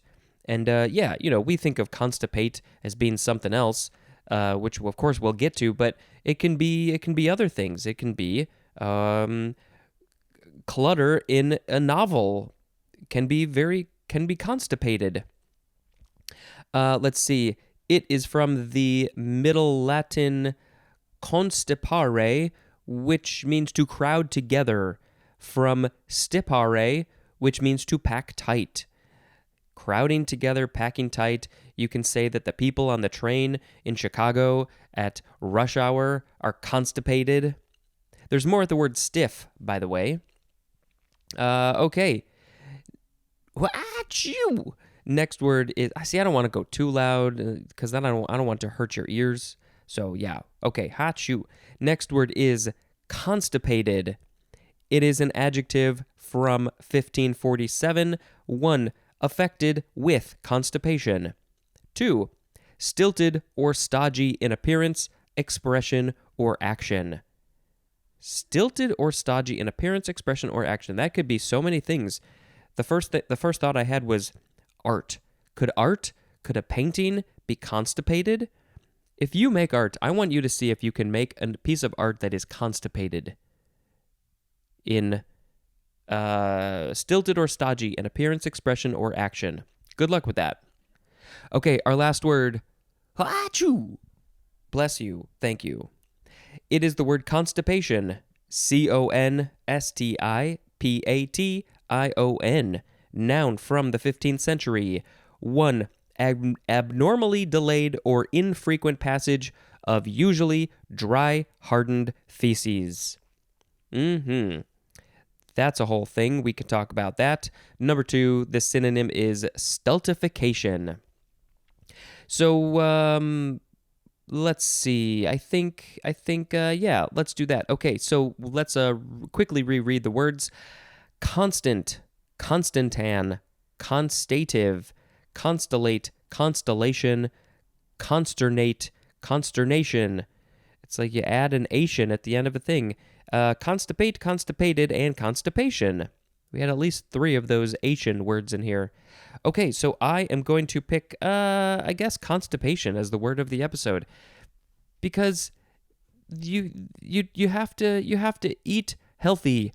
You don't want to be constipated. Drink lots of water, eat healthy foods, eat the fibers, and maybe you won't be constipated. There's other factors that go into getting constipated. Stress can make you constipated, things like that, but not being physically active. Being constipated is very bad. It's very bad. Very bad. It's very bad. It's very bad. Do what you can to not be constipated. Just let that stuff flow. Just let it flow. We all do it. We're all pooping. Hopefully we're not pooping out an infrequent passage of usually dry, hardened feces. But hey, this is a thing that we all do. So just let that stuff out. Go drink some water. Constipation song. This is my constipation song. Okay. All right. I'm just here to make myself laugh, really. So today, the day that this is airing is January 1st. I shall read you some holidays. It is the last day of Kwanzaa. It is the 8th day of Christmas, of the 12 days of Christmas. Let's see. It is the 2nd day of Hogmanay. Is that how do they say it? Hogmanay. I don't know. In Italy, it is Constitution Day. In, let's see, it's the dissolution of Czechoslovakia. When I was a kid, Czechoslovakia was the thing, and then it got split up into the Czech Republic and the Slovakia. So yes, we also have the Day of the Establishment of the Slovak Republic and Restoration Day of the Independent Czech State. So did they get split up on January 1st? Is that what happened? In the US, it is Emancipation Day. In the European Union, it is Euro Day. In Lithuania, it is Flag Day. That commemorates the raising of the Lithuanian flag on Gediminas' tower in 1919. In Taiwan, it is Founding Day. It is Global Family Day. In Brunei, Cameroon, Haiti, and Sudan, it is Independence Day. It doesn't say where they are independent from, though. More than likely, it was England. It was Britain, because they owned a lot of stuff. They owned a lot of places back in the day, and so a lot of people had to get independent from them. But I don't know where these places were from. Oh my God, the words are so hard to get out of the face. Moving on to International Nepali Dhoti and Nepali Topi Day. In Montserrat, it is Jump Up Day. In the Ramakrishna movement, it is Kalpataru Day. In Kamakura and Kanagawa, Japan, it is Kamakura Ebisu. In the US, it is National Bloody Mary Day. I guess people, after a night of drinking, they want to drink some more Bloody Marys. In Tanzania, it is National Tree Planting Day. It's the Japanese New Year. It is Novi God Day in Russia, which is also a New Year's Day. In the Okinawa Islands, another New Year's Day, it is Shujgwashi. I don't know how to say these words, I'm sorry. Teach me. It is Polar Bear Swim Day in Canada and the US, maybe other places too. Multiple countries have Public Domain Day. Cuba has Triumph of the Revolution. Anything else? Oh, let's see. I'm quickly reading and scanning. Peru has Marinera. Well, it's spelled differently. Marinera Festival, that is Peruvian folk dance. Let's check some fun holidays. Apple Gifting Day. Go give somebody an apple. Commitment Day. Copyright Law Day. Ellis Island Day. That's out in New York. When people came over to America, they had to go through Ellis Island. Euro Day, yes, we said that before. That's the money in Europe. Fruitcake Toss Day. So if you didn't eat your fruitcake, go throw it. Global Family Day. Yeah, we said all these. National First Foot Day. No idea. National Hangover Day, because a lot of people might be hungover today. New Year's Dishonor List Day. Not sure what that is. Let's see. St. Basil's Day or Basile's Day. Z Day. And let's just check this one more page for anything else that we may have missed, and I think we may have gotten it all. There's so many. Why are there so many? Universal Hour of Peace, World Day of Peace. I think maybe we said something like that. Bath Safety Day. No, Bath Safety Month. Oh, here we have the months. Oh my God, there's a lot. Okay, so it's also Cervical Health Awareness Month, Walk Your Dog Month. Walk your dog all month, but not the other months. National Mentoring Month. National Blood Donor Month. I was going to say blood donor. National Glaucoma Awareness Month. National Hobby Month. Unchain a Dog Month. Unless it has rabies. But yeah, we don't want the dogs to be chained up. National Hot Tea Month. National Oatmeal Month. National Slow Cooking Month. National Soup Month. National Train Your Dog Month. Maybe you should train your dog so it does not have to be on a chain in the first place. And then Thyroid Awareness Month. Oh boy, we read so many holidays and so many words, and my nose is running, and I need to go blow my nose, and I don't know if I feel like recording 2 more episodes today. I don't know if I feel like that. We'll see. Because of this nose thing. All right, thank you very much for listening, and until next time, this is Spencer dispensing information. Goodbye. Hello, word nerds. Welcome to the dictionary. Hello. Hello. Hello. Hello. Welcome, welcome, welcome. Okay, so there's only a handful of words in this episode. We got 5 words. A couple of them have 2 forms. So I don't know how much interesting stuff I'm gonna have to say about these from my personal brain, but let's just read them, and then we'll find out. Okay. By the way, the sound effect for this episode will be waka waka. The first word is constituency. Constituency.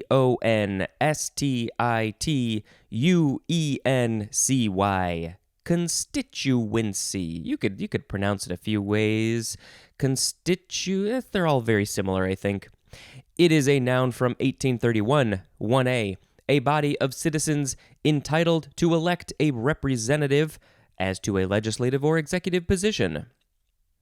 1B, the residents in an electoral district. 1C, an electoral district.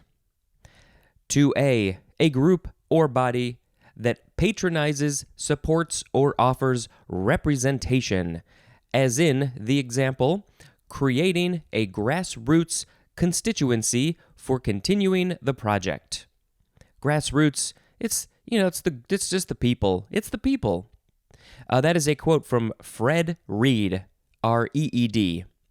2B, the people involved in or served by an organization as a business or institution, as in, regards its corporate customers as its prime constituency.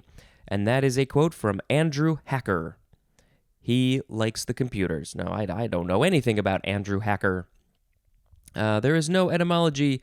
Yeah, it's the constituency. It's a group of people. It's a group of things who are,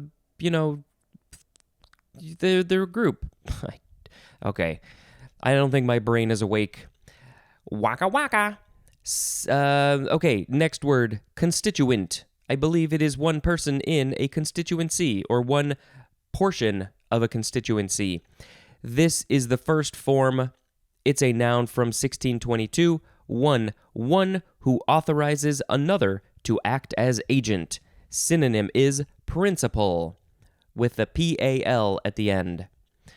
Number 2, a member of a constituency. 3, an essential part. Synonyms are component and element. And 4, a structural unit of a definable syntactic, semantic, or phonological category that consists of one or more linguistic elements, as words, morphemes, or features, and that can occur as a component of a larger construction. It's what is it? It's a part of a sound or a word or a phrase. It all has to do with language, it looks like. Another synonym for all of it is the word element. We are made up of elements. This is from a French word, constituant, however the French would like to say, because I have terrible pronunciation. From the Middle French verb constituer, which means to constitute. So the things, they come together and they constitute up a larger thing. Is that how English works? They're constituting a thing? All right. We'll get to constitute soon. Waka waka. Do you know what waka waka is? I didn't even think about that. Maybe some people don't know this. Fozzie Bear from the Muppets. He's a aspiring comedian, and so he says waka waka, I guess. oh, Muppets. All right. Second form of constituent. It is an adjective from 1660. 1, serving to form, compose, or make up a unit or whole. Yeah, that's, like we said in the last one, it's things that are constituent. No, things that are they compose to make a bigger thing. The synonym is component, as in constituent parts. 2, having the power to create a government or frame or amend a constitution, as in a constituent assembly. Constituently is an adverb. All of the words in this book are constituents to create the larger book. Yeah. Waka waka. Okay, next word is constitute. It is a verb from the 15th century. I am looking ahead a little bit. I think it is just transitive. You could also pronounce it constitute. Constitute. Okay, number 1, to appoint to an office, function, or dignity. 2, synonyms are set up and establish. As to A, the synonym is enact. To B, the synonym is found. To C1, to give due or lawful form to. To C2, to legally process. Number 3, synonyms are make up, form, and compose, as in 12 months constitute a year. Yes, they come together to create a year. Also as in high school dropouts who constitute a major problem in large city slums. And then that is a quote. No, and then. That is a quote from J.B. Conant, C-O-N-A-N-T. J.B. Conant, the librarian. Let's see. So the etymology says this is from the Latin verb constituere, which means to set up or constitute, from com plus statuare, which means to set. And there's more at the word statute. Not statue, but statute, with a T at the end. Yep, I think that's good for constitute. Waka waka. Next word is constitution, or constitution, noun from the 14th century. Number 1, an established law or custom. Synonym is ordinance. 2A, the physical makeup of the individual, especially with respect to the health, strength, and appearance of the body, as in a hardy constitution. Yeah, I think I remember learning that form of the word and like, really? That's another way that word can be used. Yeah, the physical makeup of the person. You know, if you don't get sick too easily, maybe you have a strong constitution. But yeah, it's talking about health and strength and appearance. Yeah, I think my constitution is okay. I get sick maybe once a year, usually around this time of year. I'm recording this in the beginning of December. And, right around, Thanksgiving, Hanukkah, Christmas, the end of year, it's winter. I think all of our immune systems are going down. And I just, I get like a day or two sick, and then I get it out of the way. And usually it happens like before a holiday or before an event. So I just get it out of my system. I'm hoping that if I do get sick, that's how it goes again. Okay, 2B. The structure, composition, physical makeup, or nature of something, as in the constitution of society. 3. The act of establishing, making, or setting up. And of course, that's connected to the last word, which was all about setting up, setting things, setting the table. Maybe the plateware, the plates, and the silverware. They're all constituents of the table. They constitute a beautiful table setup. Anyway, number 3, for constitution, the act of establishing, making, or setting up, and I may have already said that, but you got to hear it again. 4, the mode in which a state or society is organized, especially the manner in which sovereign power is distributed. 5A, the basic principles and laws of a nation, state, or social group that determine the powers and duties of the government and guarantee certain rights to the people in it. We have this. I don't know how much people like it. I think there are some people who may not be so into it or into all of the things that are in the Constitution. Excuse me. But yeah, we have it, and it's supposed to guarantee rights and things, and it's been amended, and it's got some good stuff in there. By the way, one of the examples was a social group. If you're in a social group, have you created a constitution for your social group? Maybe we should start doing that. I think that would be fun. How do you write up what's in your constitution for your social group? You have the right to choose the restaurant where we go hang out at, the games that we play. I don't know. Okay, and then 5B, a written instrument embodying the rules of a political or social organization. Constitutionless. That is an adjective. That, it's there are countries, there are nations, there are states, there are social groups that are constitutionless because they have not made one, and maybe they should make one if they want. Okay. Waka waka. We have one more word for this episode. We got two forms. It is the word constitutional. It is constitution with an AL. First form, adjective from 1682. 1. Relating to, inherent in, or affecting the constitution of body or mind. 2. Of, relating to, or entering into the fundamental makeup of something. Synonym is essential. 3. Being in accordance with or authorized by the constitution of a state or society, as in a constitutional government. 4. Regulated by or ruling according to a constitution, as in a constitutional monarchy. That's where they got the kings and the queens. 5. Of or relating to a constitution, as in a constitutional crisis. Our constitution, I mean, that could be your body, or that could be your social group, or that could be your nation. And 6, loyal to or supporting an established constitution or form of government. Okay, waka waka waka.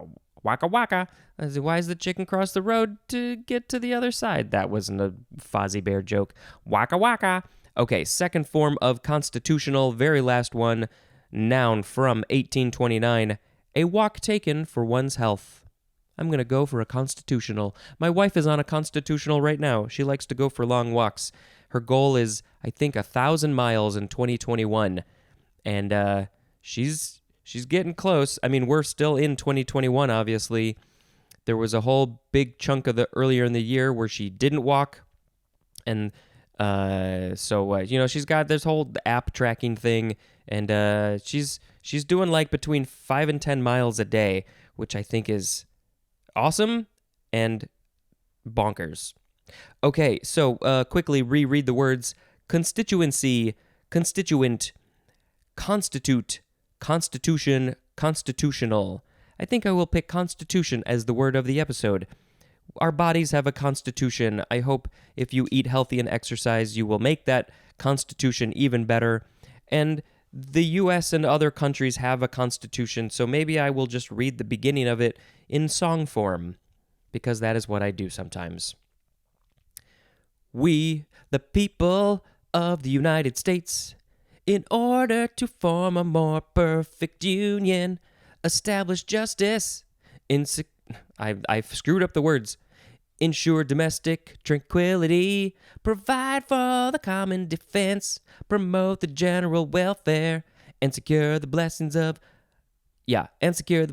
liberty to ourselves and our posterity. Do ordain and establish this Constitution for the United States of America. All right, so let's read the holidays. In Haiti, it is Ancestry Day. Everybody has to go take the test from Ancestry.com. In Switzerland and Liechtenstein, it is Berchtold's Day. In St. Kitts and Nevis, it is Carnival Day. In Bhutan, it is Nienlong. That's hard for my mouth to make. In southern Colombia, it is the first day of Blacks and Whites Carnival. In Ryosho, it is first day of the Carnival of Ruscio, and I don't think I'm saying that word correctly. It is the 9th day of the 12 days of Christmas.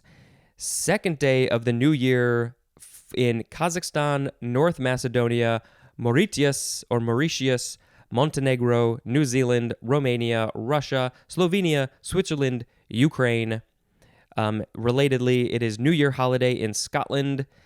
In Cape Town, South Africa, it is Kapsa. In Cuba, it is Victory of Armed Forces Day. Let's check this page, see if we missed anything. Did we miss anything? I'm reading, I don't think. Bank holiday in Canada. Fun holidays. 55 mile per hour speed limit day. Not sure why. Maybe because, I don't know. National Mew Year for Cats Day.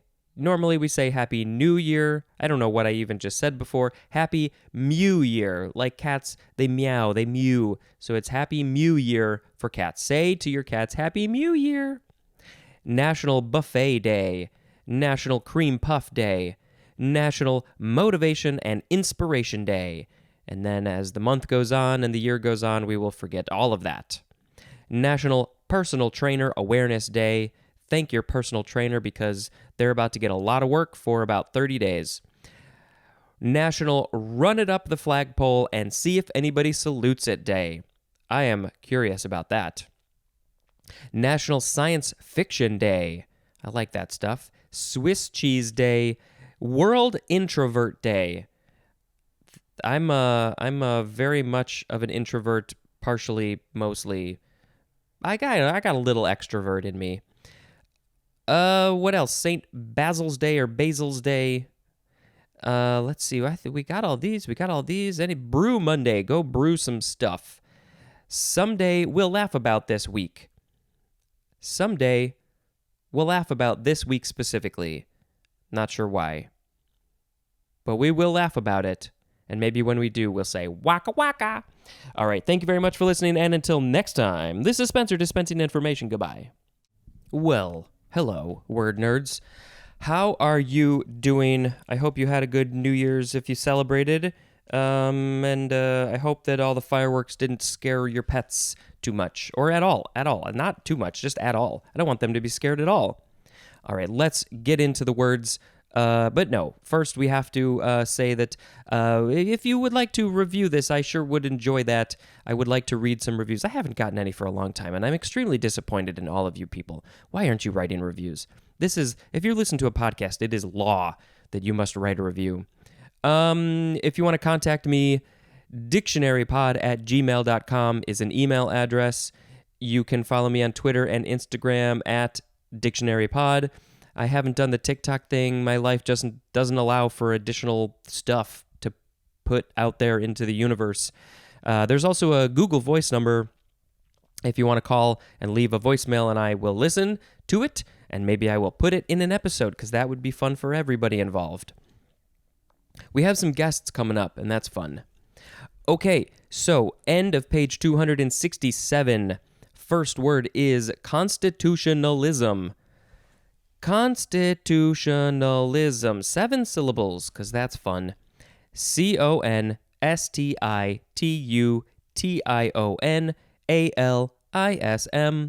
Noun from 1832. Adherence to or government according to constitutional principles. Also, a constitutional system of government. Constitutionalist is a noun. So, you're adhering to the constitution of the government. Oh, I need a sound effect. Oh boy, this is terrible. Let's do a page rip. I'm not going to literally rip the pages. That was just the first thing I thought of because I got pages in front of me. We'll go, whoosh. Sure.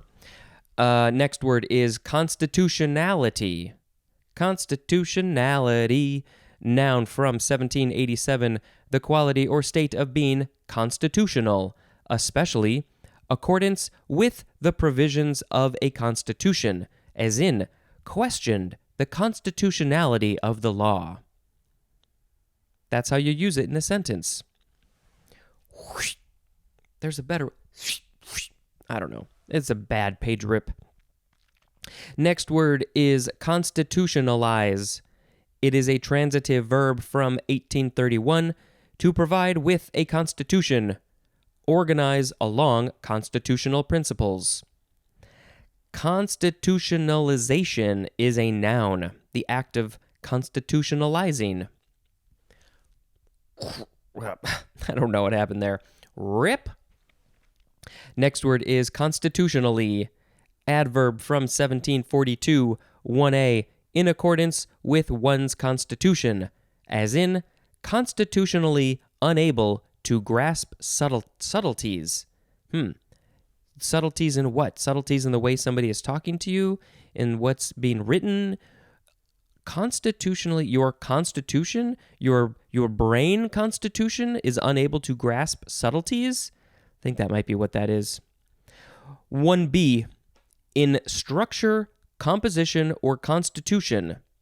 It started with the word in.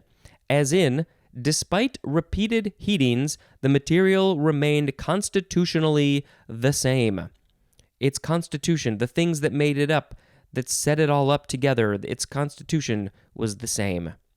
Number 2, in accordance with a political constitution, as in, was not constitutionally eligible to fill the office.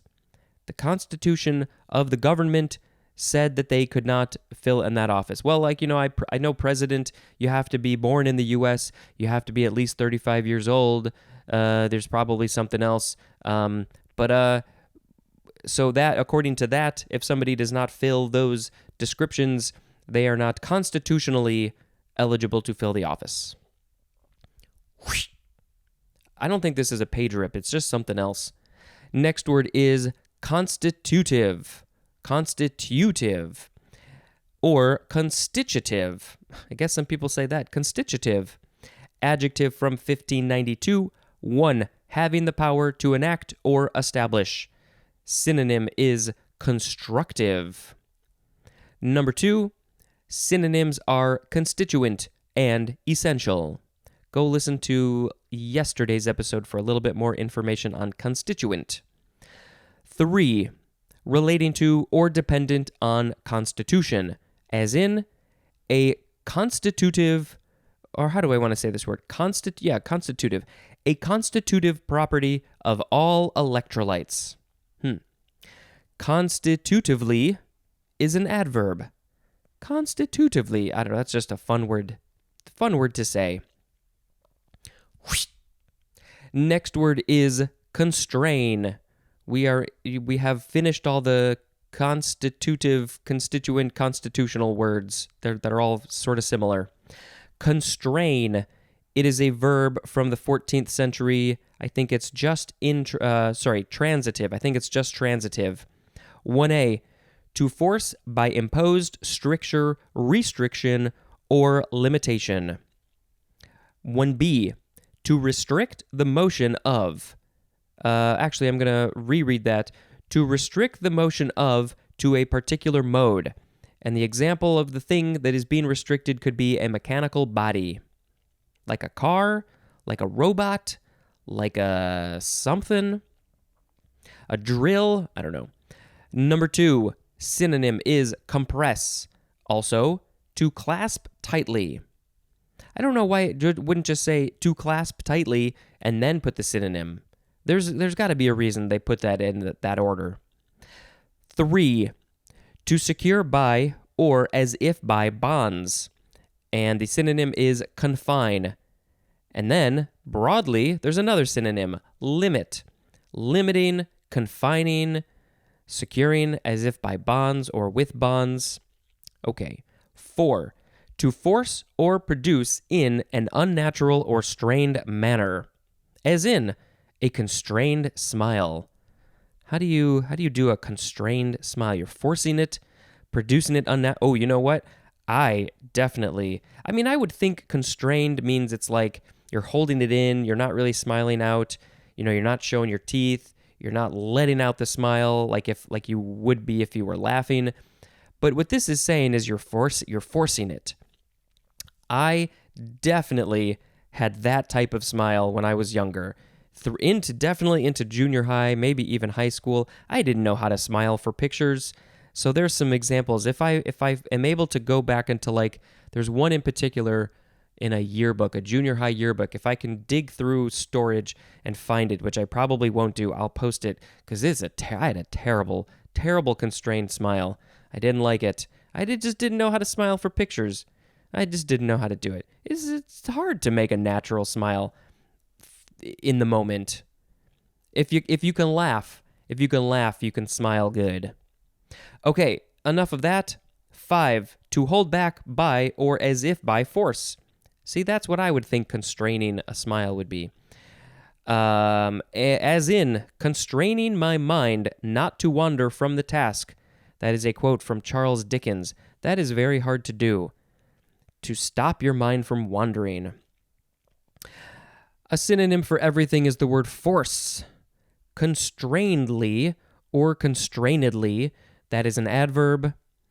The etymology says it is from the Latin constringere, and that means to constrict or constrain.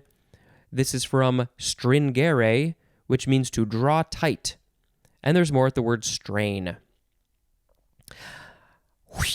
I almost forgot what my sound effect was.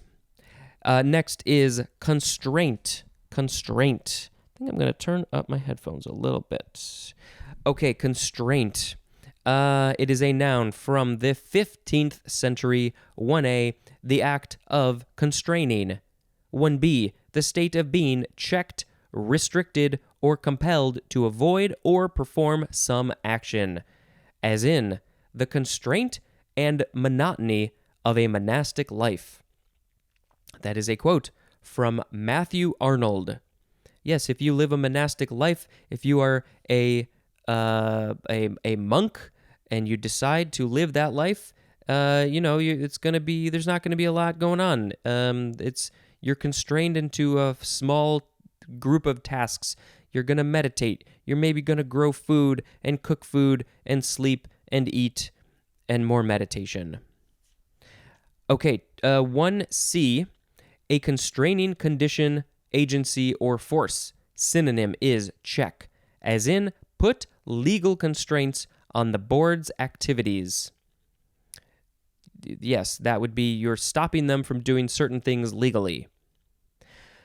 2a, repression of one's own feelings, behavior, or actions. I don't know if we should do so much of this. I don't think we should repress how we feel, our actions, our behavior. I mean, unless they're going to hurt somebody else, be yourself. 2b, a sense of being constrained. Synonym is embarrassment.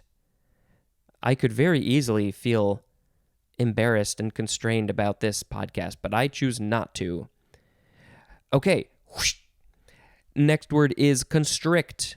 Verb from 1732, starting with transitive. 1a, to make narrow or draw together. 1b, synonyms are compress and squeeze, as in constrict a nerve. I don't think you want to physically actually do that. Number 2, to stultify, stop, or cause to falter. Synonym is inhibit. Now, intransitive, to become constricted. Synonym for everything is the word contract, and constrictive is an adjective. Constrictive is an adjective. Constrictive is an adjective. Next word, constriction. Noun from the 15th century. 1, an act or product of constricting. 2, the quality or state of being constricted. 3, something that constricts. What might constrict other things? It is our next and last word, constrictor. constrictor. Noun from 1735. 1, a muscle that contracts a cavity or orifice or compresses an organ. I don't know what those muscles are called, but I guess we have them. Number 2, a snake as a boa constrictor that coils around and compresses prey. And that is very scary to put yourself in the position of the prey. But hopefully it's not you. It's just nature. This is what they do. They find a prey, they chomp down on it, then they squeeze it, which will either probably suffocate them, maybe break some bones, I don't know. But it's not a fun way to die. And then number 3, one that constricts is a constrictor. Could be lots of things. Okay, so the words today were constitutionalism, constitutionality, constitutionalize, constitutionally, constitutive or constitutive, constrain, constraint, constrict, constriction, and constrictor. I don't know. I think I'll just pick constrictor as the word of the episode. If I see a boa constrictor out in the distance, I'm going to run away because I don't want to get constricted. All right, let's read the holidays right quick because I have to go after this. I got to get ready so I can record with a guest. His episode, actually, there's going to be two people. It's going to be a handful of episodes away. It's going to be like 3 pages from now, I think. 1, 2, 3, something like that. What is that? A week and a half, 2 weeks, something. Okay.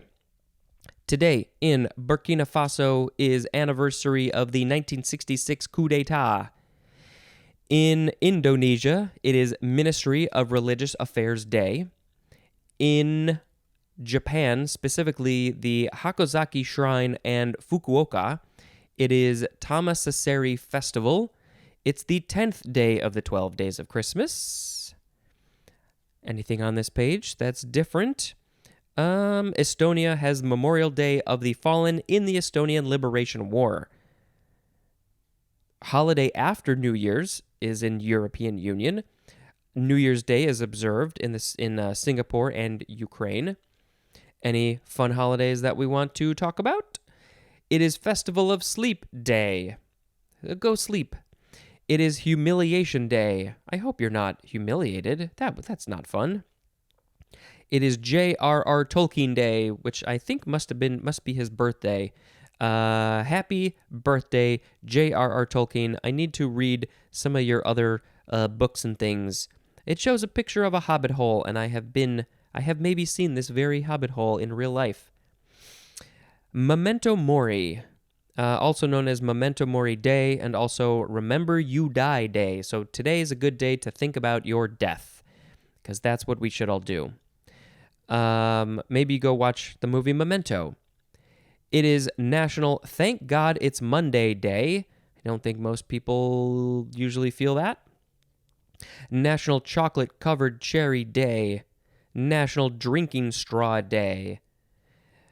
We got to be better about those. The paper ones are terrible, but they're better for the environment because I think you can recycle them.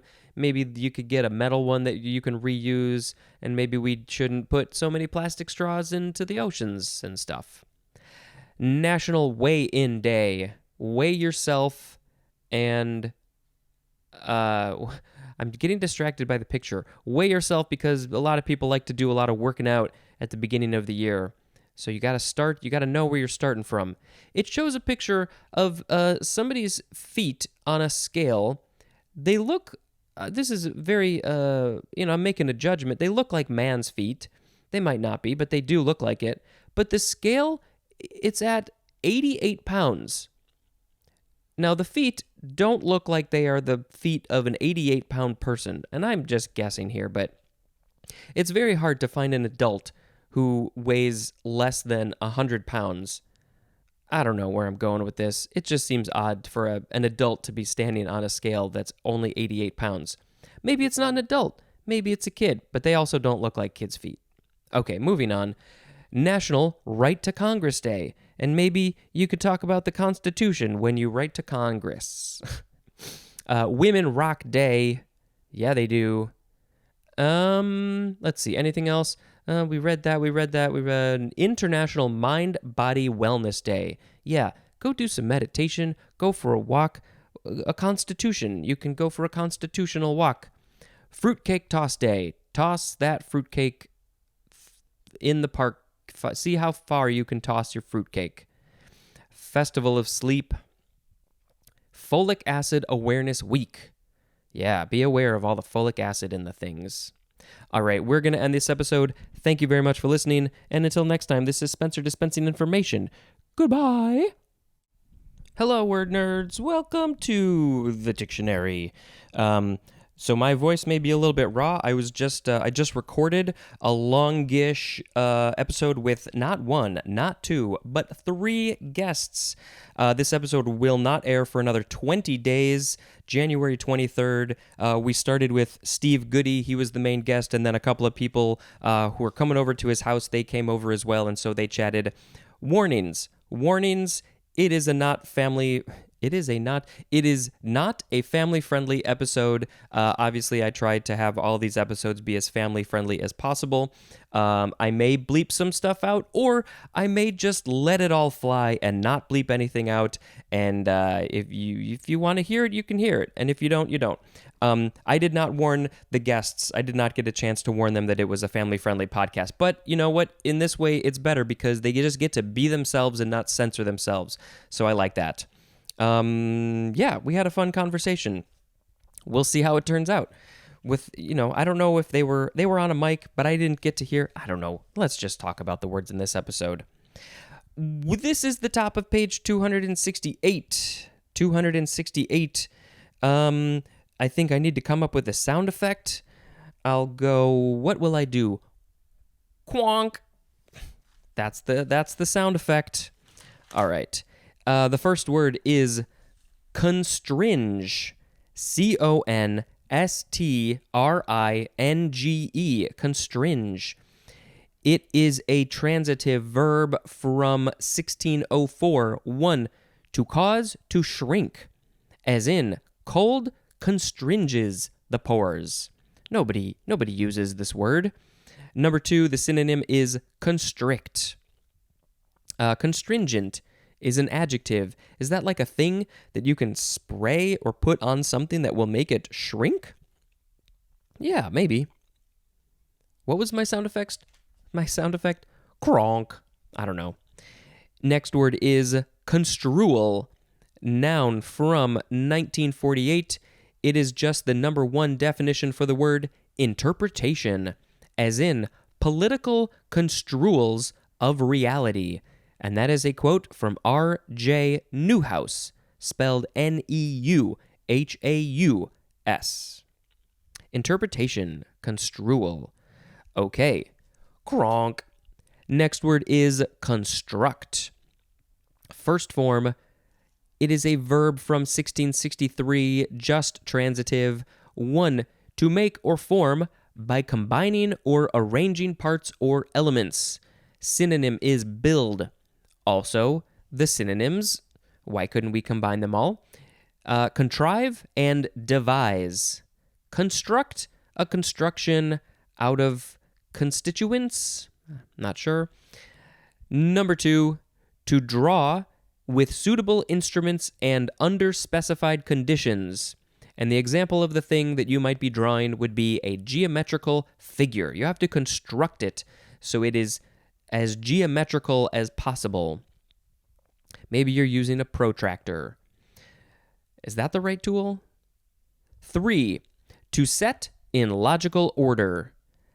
Constructability, spelled with an A or an I there in the middle, that is a noun. Constructible, also with an A or an I, is an adjective. And constructor, with an OR, is a noun. This is from the Latin construere, which is from cum plus struere, which means to build, and there's more at the word structure. You're going to construct a structure.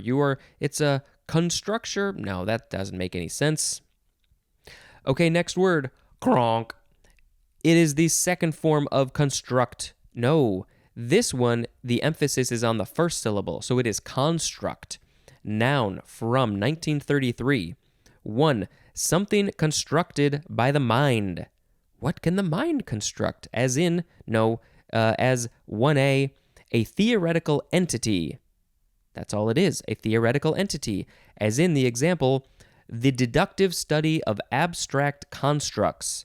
That is a quote from D.J. Burstin. A theoretical entity. That could be so many things. 1B, a working hypothesis or concept, as in, the unconscious was a construct that came from the daily effort to understand patience.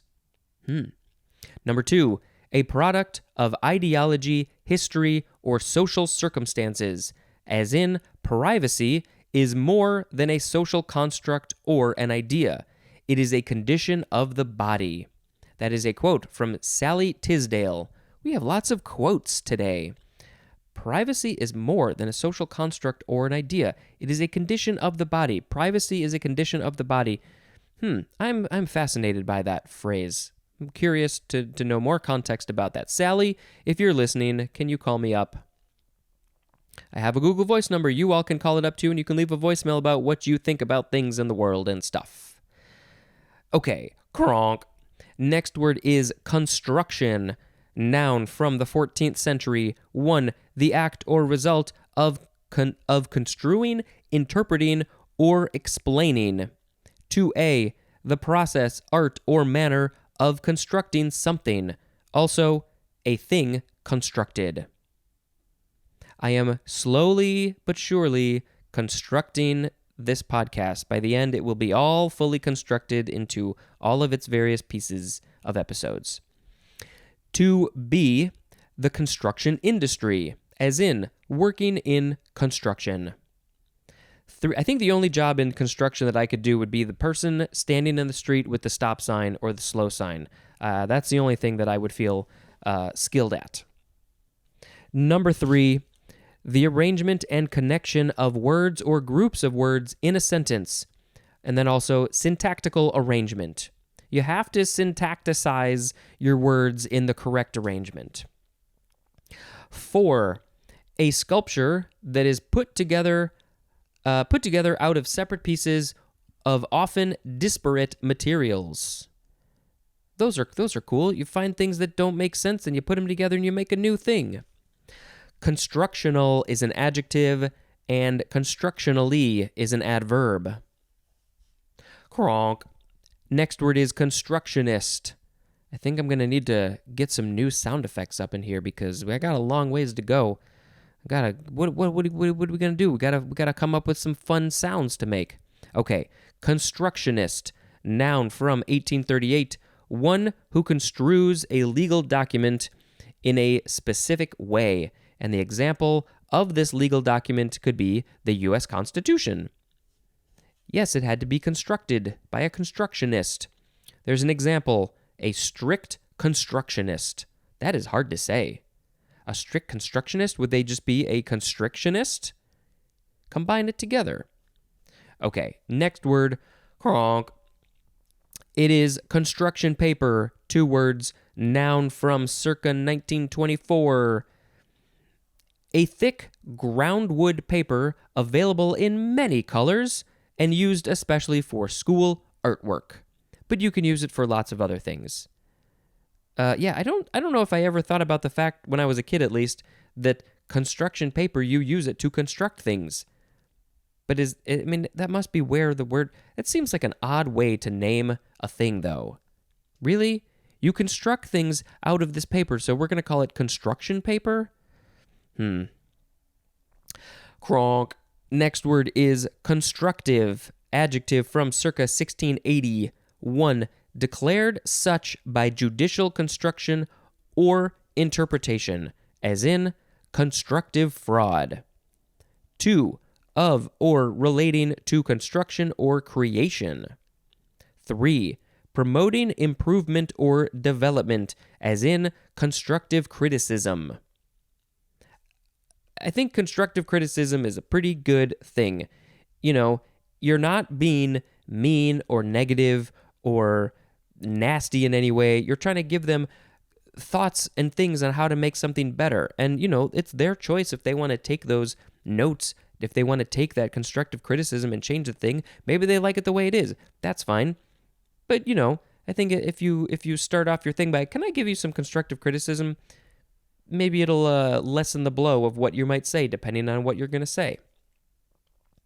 Constructively is an adverb, and constructiveness is a noun. Kronk. Next word is constructivism, noun from 1925. It is often capitalized because it is a non-objective art movement originating in Russia and concerned with formal organization of planes and expression of volume in terms of modern industrial materials, as glass and plastic. Constructivist is an adjective or a noun, and this is fascinating. Maybe I will find an example of some constructivism art. And that's similar to, where did we go? We had that here, from the word construction, a sculpture that is put together out of separate pieces of often disparate materials. I wonder if that would be constructivism. Kronk. Next word is construe. Construe. First form, verb from the 14th century, starting with transitive. 1. To analyze the arrangement and connection of words in. It just ends there. To analyze the arrangement and connection of words in. But the example would be in a sentence or sentence part. 2. To understand or explain the sense or intention of usually in a particular way, or, you know what, I don't think I said that good. Let's try it again. To understand or explain the sense or intention of, usually in a particular way or with respect to a given set of circumstances, as in, construed my actions as hostile. It is very easy to misconstrue things, especially when, we have so much text. We've got emails and Twitter text and text messages and things like that, and it's very easy to misconstrue things. So try and be very clear and things. Yeah. Okay, now we are on intransitive. To construe a sentence or sentence part, especially in connection with translating. Construable is an adjective. It's just from the Latin construere, which means to construct. Kronk. Second form of construe, noun from 1844. An act or the result of construing, especially by piecemeal translation. I think that's all I gotta say for that. And our last word, kronk. It is the word consubstantial. Consubstantial. Consubstantial. Adjective from the 14th century. It just means of the same substance. Okay.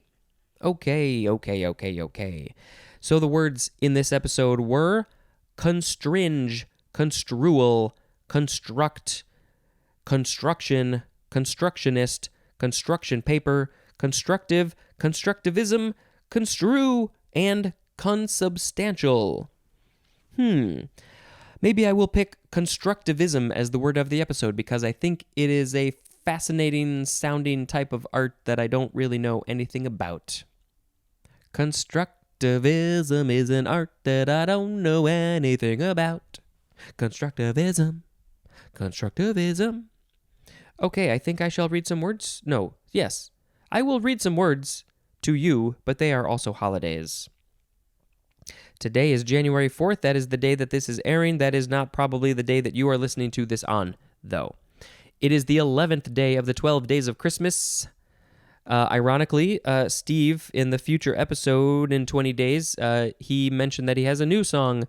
It's like a parody comedy song of the 12 days of Christmas. So, hey, you can actually go listen to it now. stevegoodie.com. Steve, Steve, Goodie, GOODIE.com. Go listen to his songs. It is Independence Day in Myanmar, which is from the UK in 1948.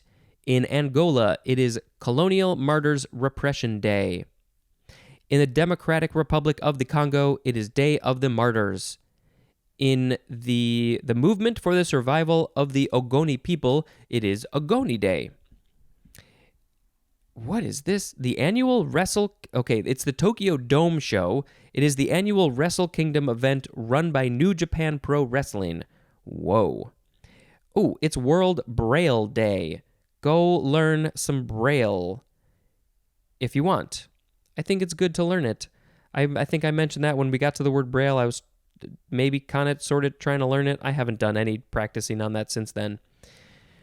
It's National Spaghetti Day. It's National Trivia Day. Go pick up Emily Winter's book, One Day Smarter. Let's see. Anything else? National Journalist Day in Mexico. Fun holidays.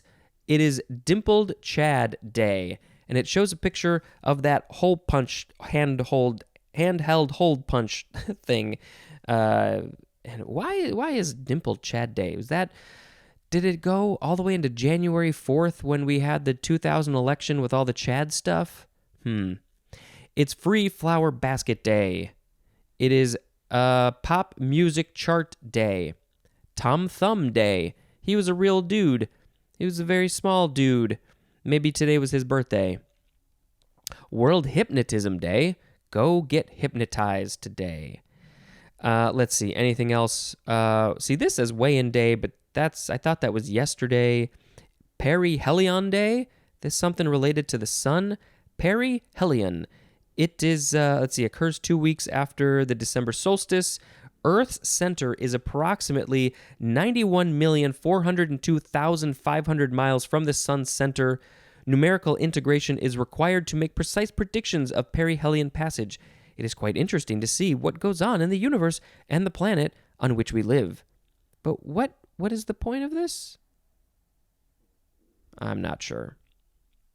Okay, let's go back to this page. National Missouri Day, and that's it.